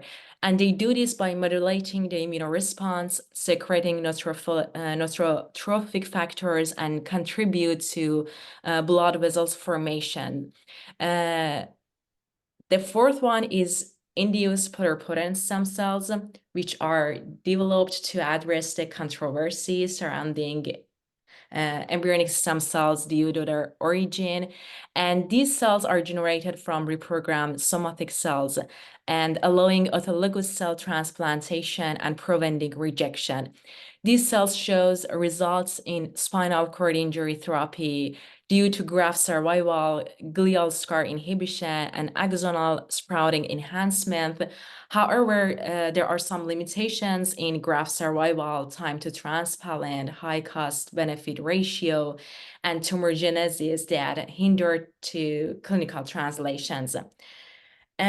In next slide, I want to talk about two kinds of pluripotent stem cells that one group is NSCs and NPCs, which are cells that they are from brain subventricular region and spinal cord, and they have this ability to differentiation to specific glial cells.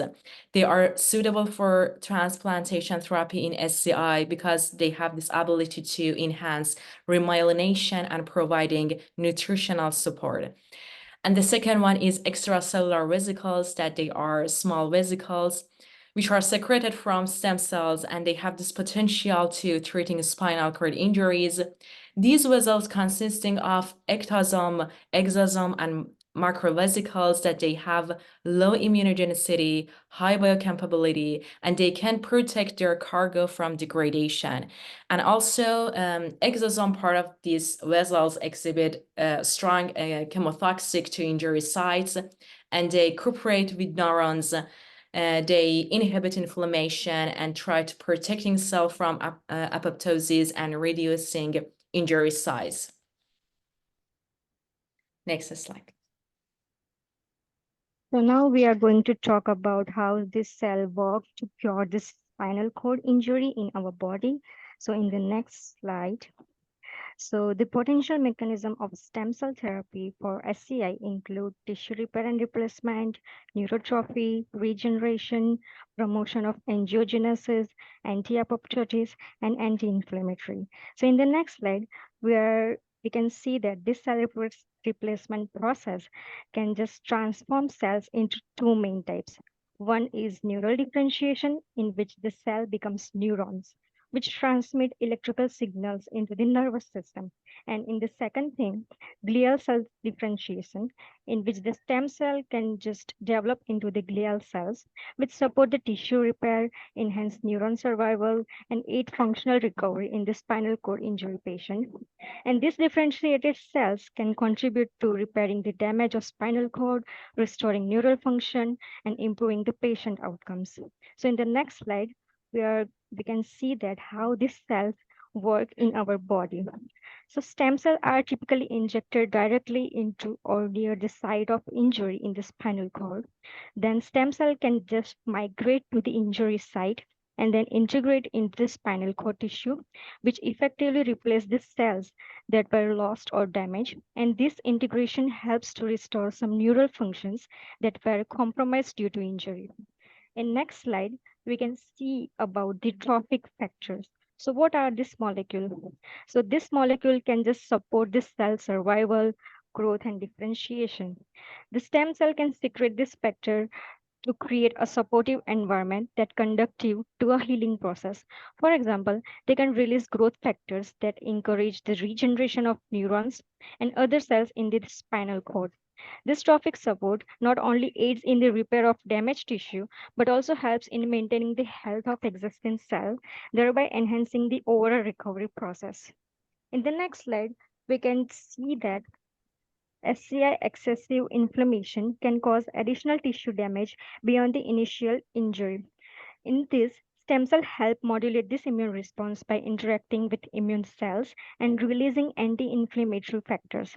This action reduces excessive inflammation, minimizing secondary damage, and creating a more favorable environment for tissue regeneration and repair. Thus, the stem cell not only prevent the further harm, but also enhance the healing process in this injured spinal cord. So in next slide, we can see that stem cell provides a comprehensive approach to treating the spinal cord injury. They differentiate into neurons and glial cells that repair the damaged tissue, secrete trophic factors to support the healing and regeneration, and modulate the immune response to reduce inflammation. And this combined action highlight the significant potential to the stem cell therapy to improve the outcomes for individuals with the spinal cord injuries.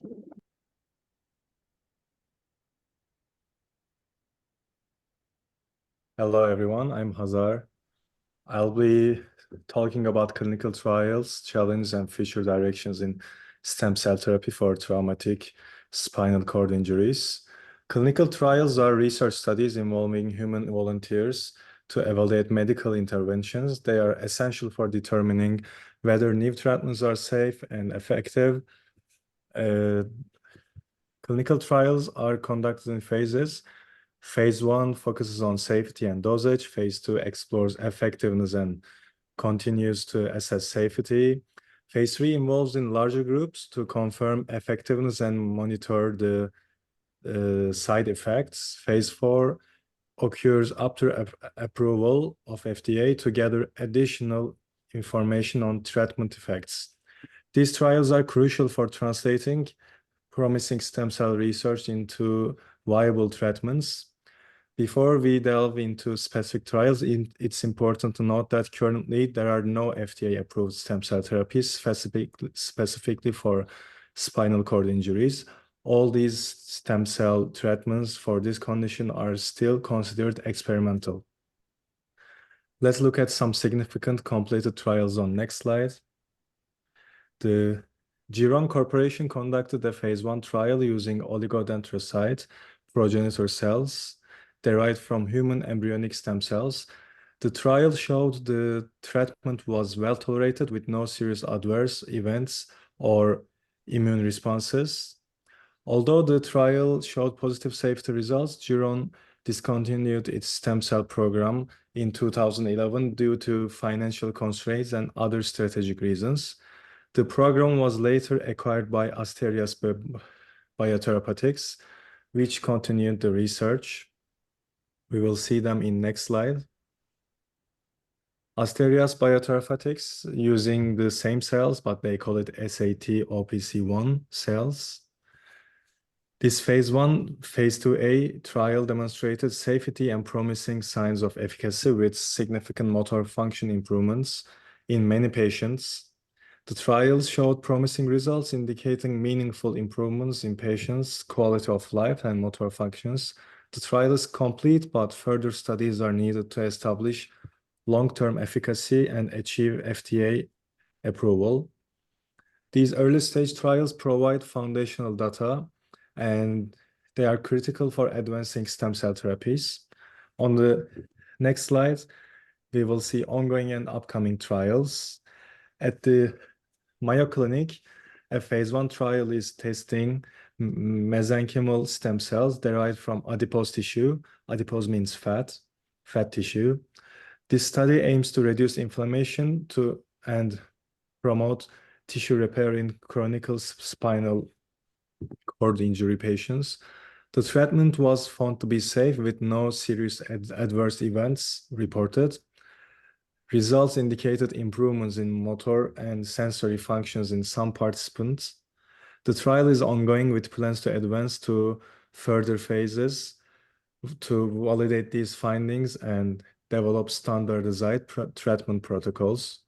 Long-term efficacy and broader patient outcomes are still under investigation. On the next slide, we see a clinical trial of UCSD. University of California, San Diego trial aims to evaluate the safety and preliminarily efficacy of neural stem cell grafts for treating the spinal cord injuries. The trial focused on using human spinal cord-derived neural stem cells to repair damaged spinal cords. The neural stem cell grafts were successfully implanted into spinal cords of patients, demonstrating integration with host neural networks. Preclinical studies showed that these grafts improved motor function in animal models, and early clinical data indicated similar benefits in humans. The grafts expressed key neural markers and sent axons through the injury site, contributing a partial recovery of movement in some patients. So it's very promising. However, more extensive studies are required to confirm these findings and further enhance the functional connectivity of stem cell grafts. The research team is working with regulatory authorities to advance this approach into larger clinical trials. On the Next slide. We will be talking about challenge in stem cells. Scientific challenges include ensuring cell survival, integration, and control differentiation in hostile environments of the injured spinal cord. Stem cells must survive in the hostile environment of injured spinal cord in integrating with the existing neural network and differentiate into necessary cell types. Stem cells are really hard to handle, and there are still big question marks about them. Achieving a consistent and controlled differentiation is complex and requires further refinements. Regulatory challenges involve navigating a rigorous approval process, addressing ethical considerations, especially concerning the use of embryonic stem cells. As Dr. Parmar mentioned, they add a further complexity to regulatory landscape. Long-term data is very important for safety and efficacy for the therapy. Therefore, FDA needs a long-term result to approve the treatments. Another challenge is high cost. Stem cell research are really expensive to maintain for long term. And as I mentioned before, the company called Geron, they just stopped successful ongoing clinical trials because of the cost. On the next slide, there are exciting future directions in stem cell therapy, gene editing technologies like other groups mentioned. CRISPR can enhance the regenerative properties of stem cells and reduce immune rejection risks. There are technological advancements such as 3D bioprinting and advanced biomaterials are improving precision and effectiveness of the therapies. With these technologies, we can create complex tissue structures and supportive scaffolds that enhance cell survival and integration.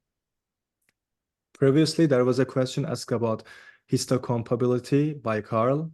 So personalized medicine is the best solution for it. Using patient-specific stem cells minimizes immune rejection risks and ensures better compatibility. Techniques like induced pluripotent stem cells, reprogramming a patient's cells into stem cells for the therapy. So future clinical trials are focusing on combining multiple therapeutic approaches, integrating stem cell therapy with neuroprotective agents, rehabilitation, and electrical stimulation to maximize recovery and improve outcomes. Thank you. We are happy to answer any questions you may have. Go ahead, please. First of all, I want to compliment you all on a really wonderful, comprehensive discussion. I mean, as a physician and dealing in science, you really covered a lot of territory in 2 hours. So I really want to commend you. A couple things. One of the interesting areas, when if you're using stem cells to create tissues that produce hormones, such as insulin or whatever, it doesn't have to go necessarily to the tissue where that originated. If it's a hormonal, if it's creating a hormone, it goes into the bloodstream. So that could actually be anywhere in the body. And the other interesting thing I think is that in dealing with Parkinson's, because there's a specific area in the brain called the substantia nigra, which makes dopamine, and it's like if you could just replace those damaged tissues. Now, I don't know if it needs to be in the brain itself or if they can be anywhere, but that's another very promising area in neurological research that would seem to bear fruit. But once again, I think you guys did a wonderful job, so thank you. Thank you so much. Great information, by the way. I didn't know that. Thank you.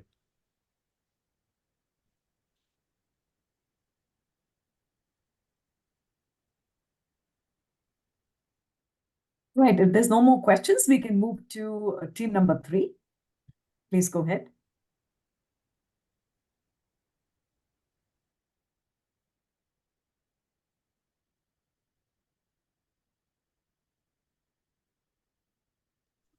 I'm unable to share my screen. Could the host please Yes. enable my screen sharing? All right, there you go.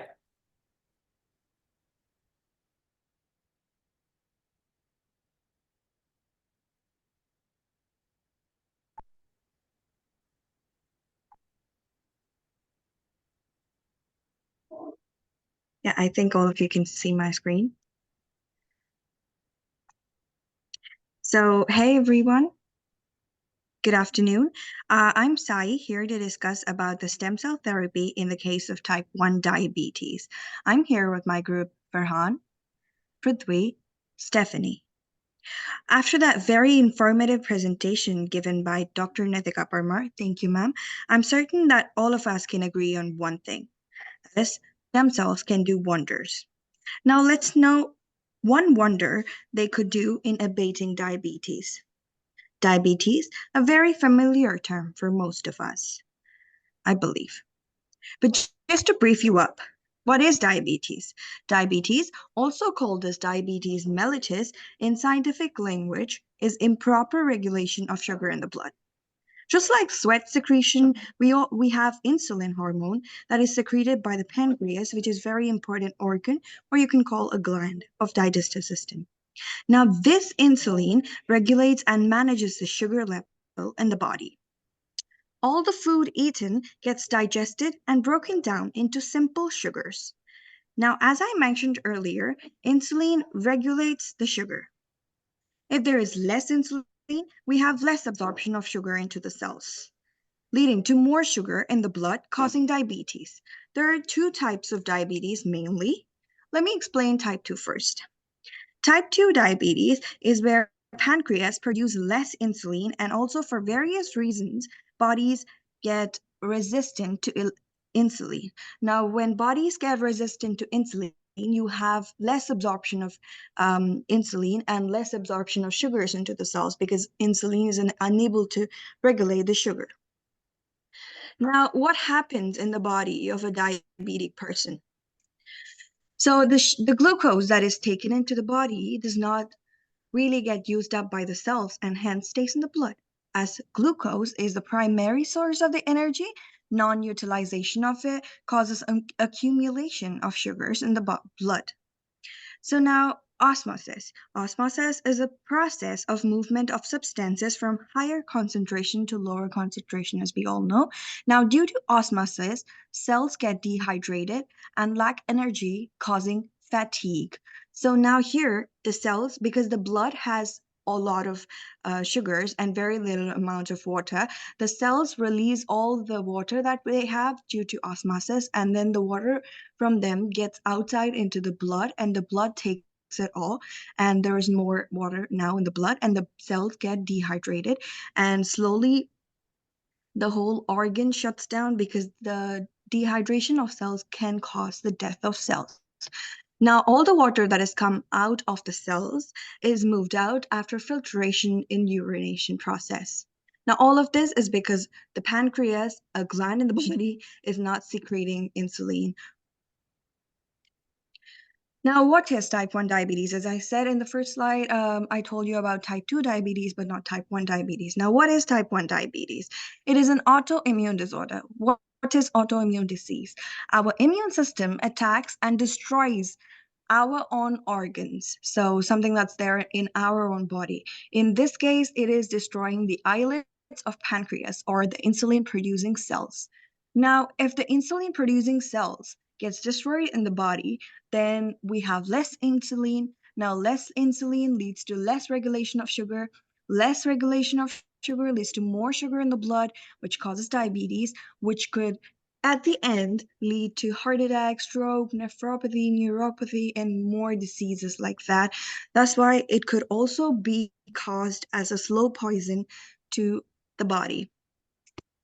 Now, is there a diagnosis? Is there a way to know how much diabetic you are?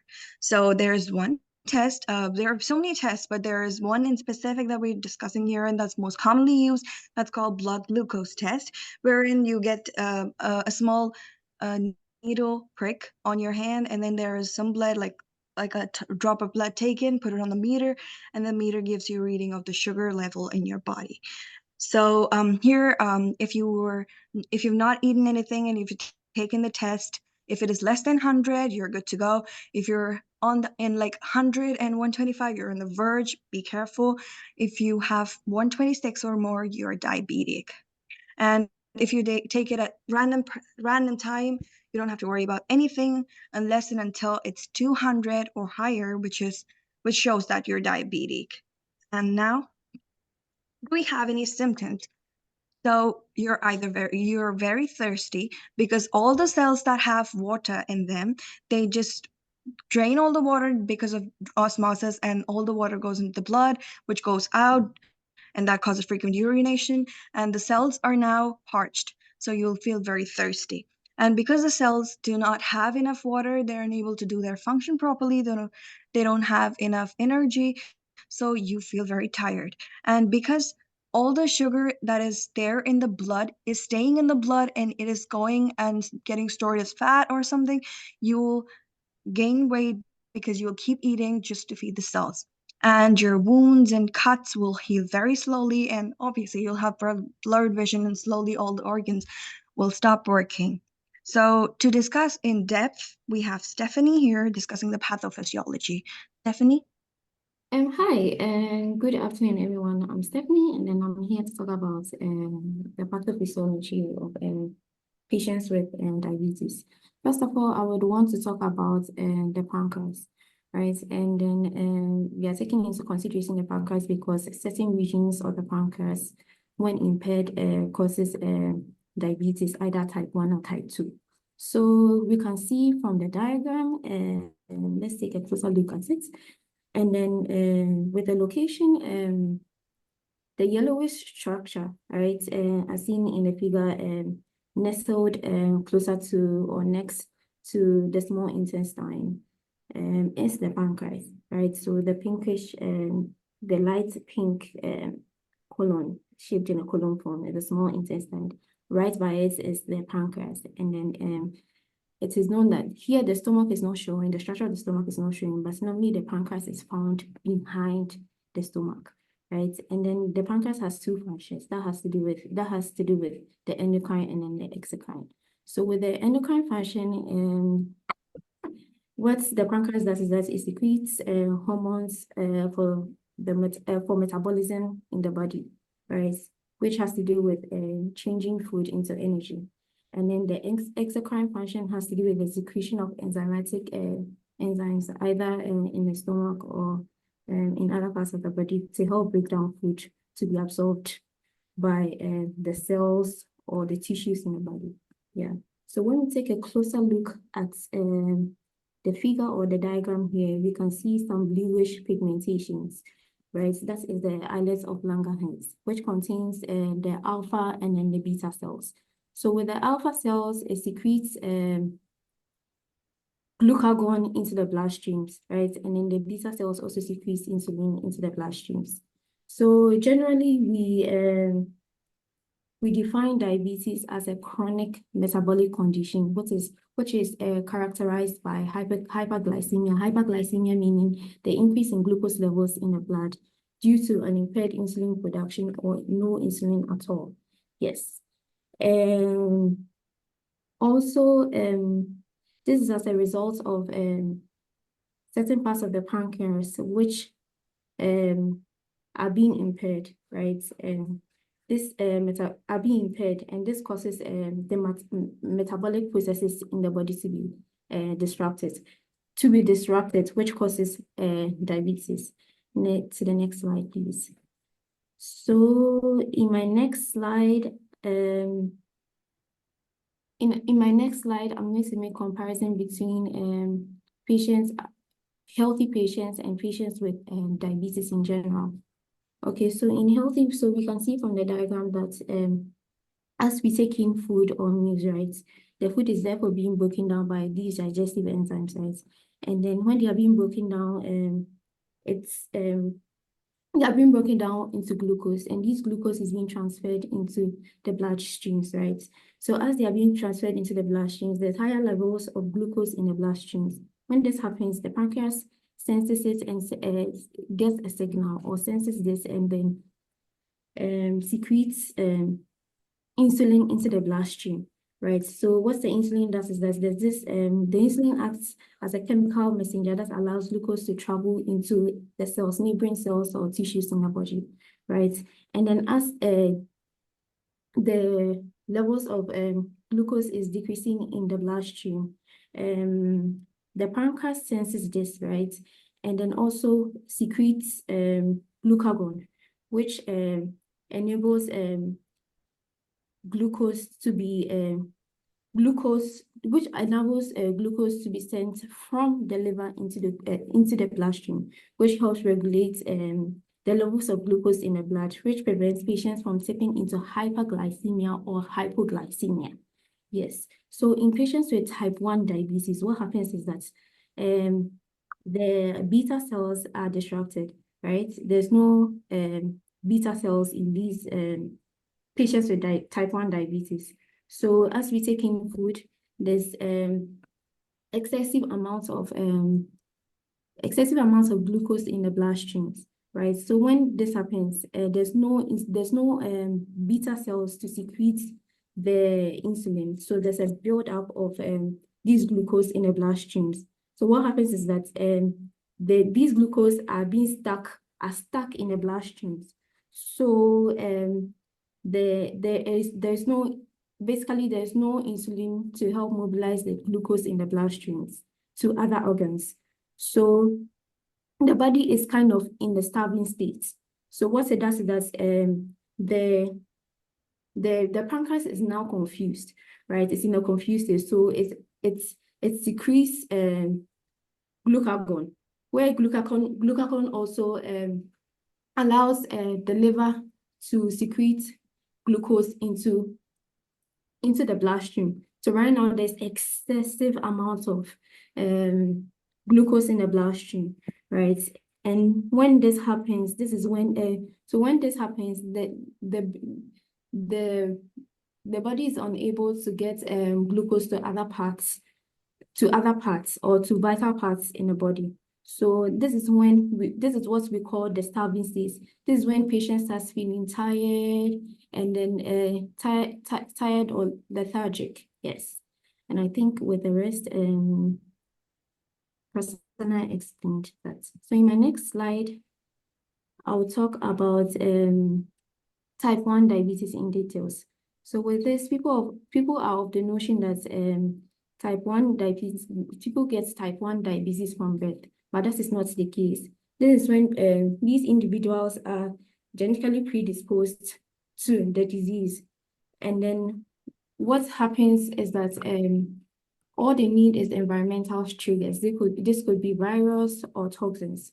So when they are exposed to these triggers, and the body excretes, or the body releases T cells or antibodies to destroy these islet cells, the beta cells in particular.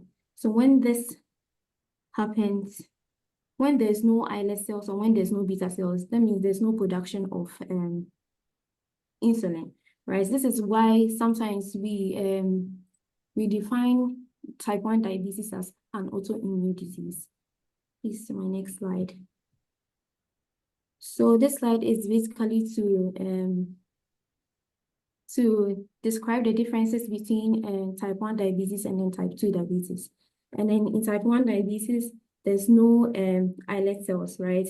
So therefore, there's no production of insulin. And then in type 2 diabetes, this is where there is islet cells, and then there is production of insulin, but the insulin produced is resistant to the target cells, which hinders the transport of glucose to vital parts of the body. I'll leave the next slide to my colleague to continue. So, hello everyone, I'm Prithvi. So I'm going to explain the current treatment of diabetes and what are the stem cell therapies that we have right now. As we all know now about diabetes, so how do we treat diabetes? What are the medications and what are the things that we need to do to treat it? For treating diabetes, there are various medical medications that we have available. Oral medications like metformin help reduce glucose production in the liver, while sulfonylureas stimulate insulin secretion. We have also other drugs, DPP-4 inhibitors, which increase insulin release and decrease glucagon levels. There are also injectable medications. Insulin which is essential for type 1 diabetes, is an injectable which is used in the treatment, and also GLP-1 receptor agonists enhance insulin secretion. So there are some combination therapies that are often used by doctors to better control blood sugar levels. Next slide, please. Lifestyle modifications. What are the lifestyle modifications that we need to include in our daily lifestyle to help avoid diabetes? So diet control, carbohydrate counting, and portion control. So focusing on more intake of complex carbohydrates that are high in fiber, and also portion control, we need to pay attention to portion sizes to avoid blood sugar spikes, and also making physical activity in a regular daily basis avoids diabetes, like at least 150 minutes of moderate aerobic activity, and improving insulin sensitivity and glucose uptake by training our strength. Daily movement also involves incorporating more physical activity into daily routines.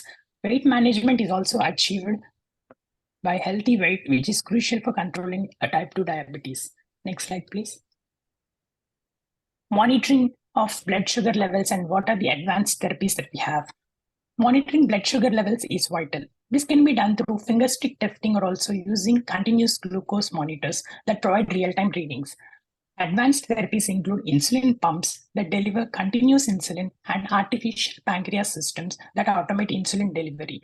For those with severe obesity, and bariatric surgery can lead to significant weight loss and better sugar control. Patient education is also crucial for effective diabetes management. Next slide, please. Next slide, please. So coming on to the main part, how stem cells can help in diabetes. As we all know, as of now, beta cells have been damaged in the, they couldn't function properly, and they are damaged due to the antibodies which they are being attacked, and beta cells plays an important role in the stem cell therapy. Islet cell transplantation is one of the most used stem cell therapy, which is currently being now tested. Stem cells can be turned into insulin-producing cells known as beta cells in the pancreas. The goal of this stem cell therapy is to replace the damaged beta cells to restore insulin production. This involves differentiating stem cells into beta cells and transplanting them into the patient, aiming to improve their ability to regulate blood sugar. Next cell, please. Here comes the islet cell transplantation. Islet cells are a group of cells which are present in the pancreas, which contains the beta cells which are crucial for the diabetes. Islet cell transplantation involves transplantation clusters of pancreatic islets containing beta cells. This method helps restore insulin production, but faces challenges such as immune rejection and limited donor availability. However, advancements in isolating and transplanting islets are improving success rates, with some early trials showing varying degree of success in an achieving insulin independence rate. Next slide. So this slide here shows the islet cell transplantation using different types of stem cells in iPSCs, embryonic stem cells, pancreatic stem cells, and mesenchymal stem cells. This is an overview of how beta cells are made outside the body and transplanted them into the person again to treat diabetes. Next slide. Advances in stem cell derived therapies. So recent advances in stem cell derived therapies are promising. For instance, VX880 therapy involves delivering insulin producing beta cells from stem cells into the liver. However, the immunosuppression is the main part which can be avoided by encapsulating technologies like VX264. Clinical trials have shown promising results, reducing insulin requirements and maintaining glucose levels. Next slide, please. Challenges and considerations. Despite these advances, challenges remain. The immune response can reject transplanted cells, so patients may need immunoresponsive drugs. Ensuring the long-term function and viability of transplanted cells is also crucial. Research is focused on improving cell engraftment and minimizing immune rejection, while ethical regulatory issues need to be addressed to ensure safety and efficacy. I'm going to turn on Farhan for the clinical trials and the regulation of diabetes. Hi, everybody. I hope everybody can hear me. And I'm thankful to Dr. Nitika Parmar for a very good overview about the stem cell therapies that are currently available. I'm just talking about the economic impact of diabetes. As you know, the stem cell research is very expensive. So we must have the data that currently 34 million people of all ages in the United States had diabetes. That's 11.6% of the population.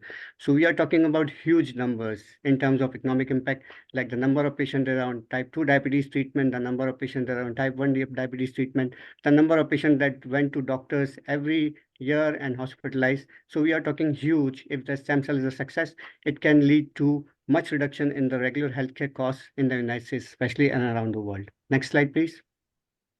The diabetes is the tip of iceberg. You know, pre-diabetes, currently there are 97.6 million people had pre-diabetes according to surveys, and there's increasing global prevalence, which is an estimate of 700 million cases to be reached by 2045. So that's huge. Next slide, please. Next slide, please. Now I'll talk about the current clinical trials that are in different stages, phase 1, phase 2, and phase 3. And as Dr. Nitika Parmar mentioned, that we can utilize mesenchymal stem cell, human embryonic stem cell, and pluripotent stem cells in the treatment of many disorders, and diabetes is one of them. The use of mesenchymal stem cells are very important in diabetes. As you know from my group members, that the pathophysiology of diabetes involve inflammation and autoimmune pathology. So that's why mesenchymal stem cells, not only it leads to proliferation of endogenous beta cells, it led to total insulin content, but it decrease pro-inflammatory markers like interleukin-1 beta, interleukin-18, TNF-alpha, and increase anti-inflammatory markers like interleukin-13. So mesenchymal stem cells are very promising in treatment of diabetes. Next slide, please. Now, I will talk about one good clinical trial that is conducted in Iran. It's a triple-blind, parallel, randomized, placebo-controlled trial, and it's meet the International Society for Cellular Therapy criteria under good manufacturing practices. The cells, mesenchymal stem cells, were isolated, thawed, and suspended in normal saline for intravenous administration. Next slide. The inclusion criteria include specific fasting C-peptide levels and presence of autoantibodies against pancreatic beta cells, while exclusion criteria involve multiple medical conditions and infections. It's a triple-blind, parallel, randomized, placebo-controlled trial. The trial is approved by the Royal Institute and registered with the Iranian Registry of Clinical Trial, and it has support from the US National Institute of Health. Next slide. There were 21 patients registered from age 8 to 40 years and randomized into MSCs or placebo groups. The MSC were transported into 2 infusions at week 0 and 3, and the effects were monitored versus early and late transplantation. There were some early effects and there were late effects, and patients were followed up to 1 year after the first infusion. Next slide, please. The clinical trial results are very promising. Increased anti-inflammatory markers as a property of mesenchymal stem cells, interleukin-4, 10, while reducing the pro-inflammatory tumor necrosis factor, which is very important in diabetes pathology. And efficacy outcomes, there was significant reduction in hypoglycemic episodes in mesenchymal stem cells, so the blood sugar were controlled, and there was reduction in HbA1c level observed 12 months after MSC transplantation, and it was a safe clinical trial. No major transplantation-related adverse events were observed, as mesenchymal stem cells are relatively safe. Next slide. There's a brief overview of the other clinical trials that are ongoing in the world. I will just briefly overview. One is at Uppsala University Hospital. It's also include mesenchymal stem cells type 1, and other one is the University of Rio de Janeiro. Okay, it also involves mesenchymal stem cells. And the last is the Fusio General Hospital that involves type 2 diabetes. It involves intraarterial pancreatic infusion of autologous bone marrow mononuclear cells in combination with mesenchymal stem cells. So there are a host of other clinical trials. Most of this involve mesenchymal stem cells. Now we'll talk about a current clinical trial involving the pluripotent stem cells. The Biotech is a company that started in Edmonton, involved type 1 diabetes, and it created a device with human embryonic stem cell, which involved pancreatic progenitor cells, and the device is named PEC NCAP. This device was further modified into second trial, which involved VCU2. It involves a membrane involving vascularization, and it has measurable outcome with C-peptide level and substantial engraftment in some patients. Next slide. Biotech Pharmaceutical is doing fantastic and is developing stem cell-derived islet cell organoids and it's currently in a preclinical trial, and the organoids show a significant reduction in required insulin dosage. There's a company called Beta O2 Technologies. It's developing artificial pancreas called Beta A. It contains human islet cells derived from iPSC cells, and it involves reduction in the hyperglycemic episodes and also increased insulin level. Now, some of the clinical trial, are in different phases of clinical trial, and we do not have much data, as many of the technologies that the companies are using is patented, and once they are in different stages, once they are evaluated by FDA and they are approved and they are already in the market, then we can have much data and sophistication with the devices. Next slide. Now, there are challenges in clinical trial. As you know, diabetes is a very complicated disease, and the problem with the clinical trial with diabetes is that many of the patients are at different stages of their treatment. So not everybody is willing to volunteer for a clinical trial of MSCs, as they're already controlling their blood sugar by either medication, expensive medications, or the insulin. So this is a very important challenge that it should be promoted, that there's role of mesenchymal stem cell in controlling diabetes. Mesenchymal stem cells are safe, and there are devices being developed with the iPSC cells. Okay, so it should be promoted that the clinical trial be expanded, that data must be there with increased sample size. So that is the current limitation, that we have reduced sample size in the clinical trial using mesenchymal stem cells and iPSC cell in diabetes. Next slide. So these are our references, and we are open to any questions. I'm thankful to all the participants for so much patience, and thank you very much, Dr. Nitika Parmar, and all the participants. Thank you, Team 3. Are there any questions for the team on diabetes?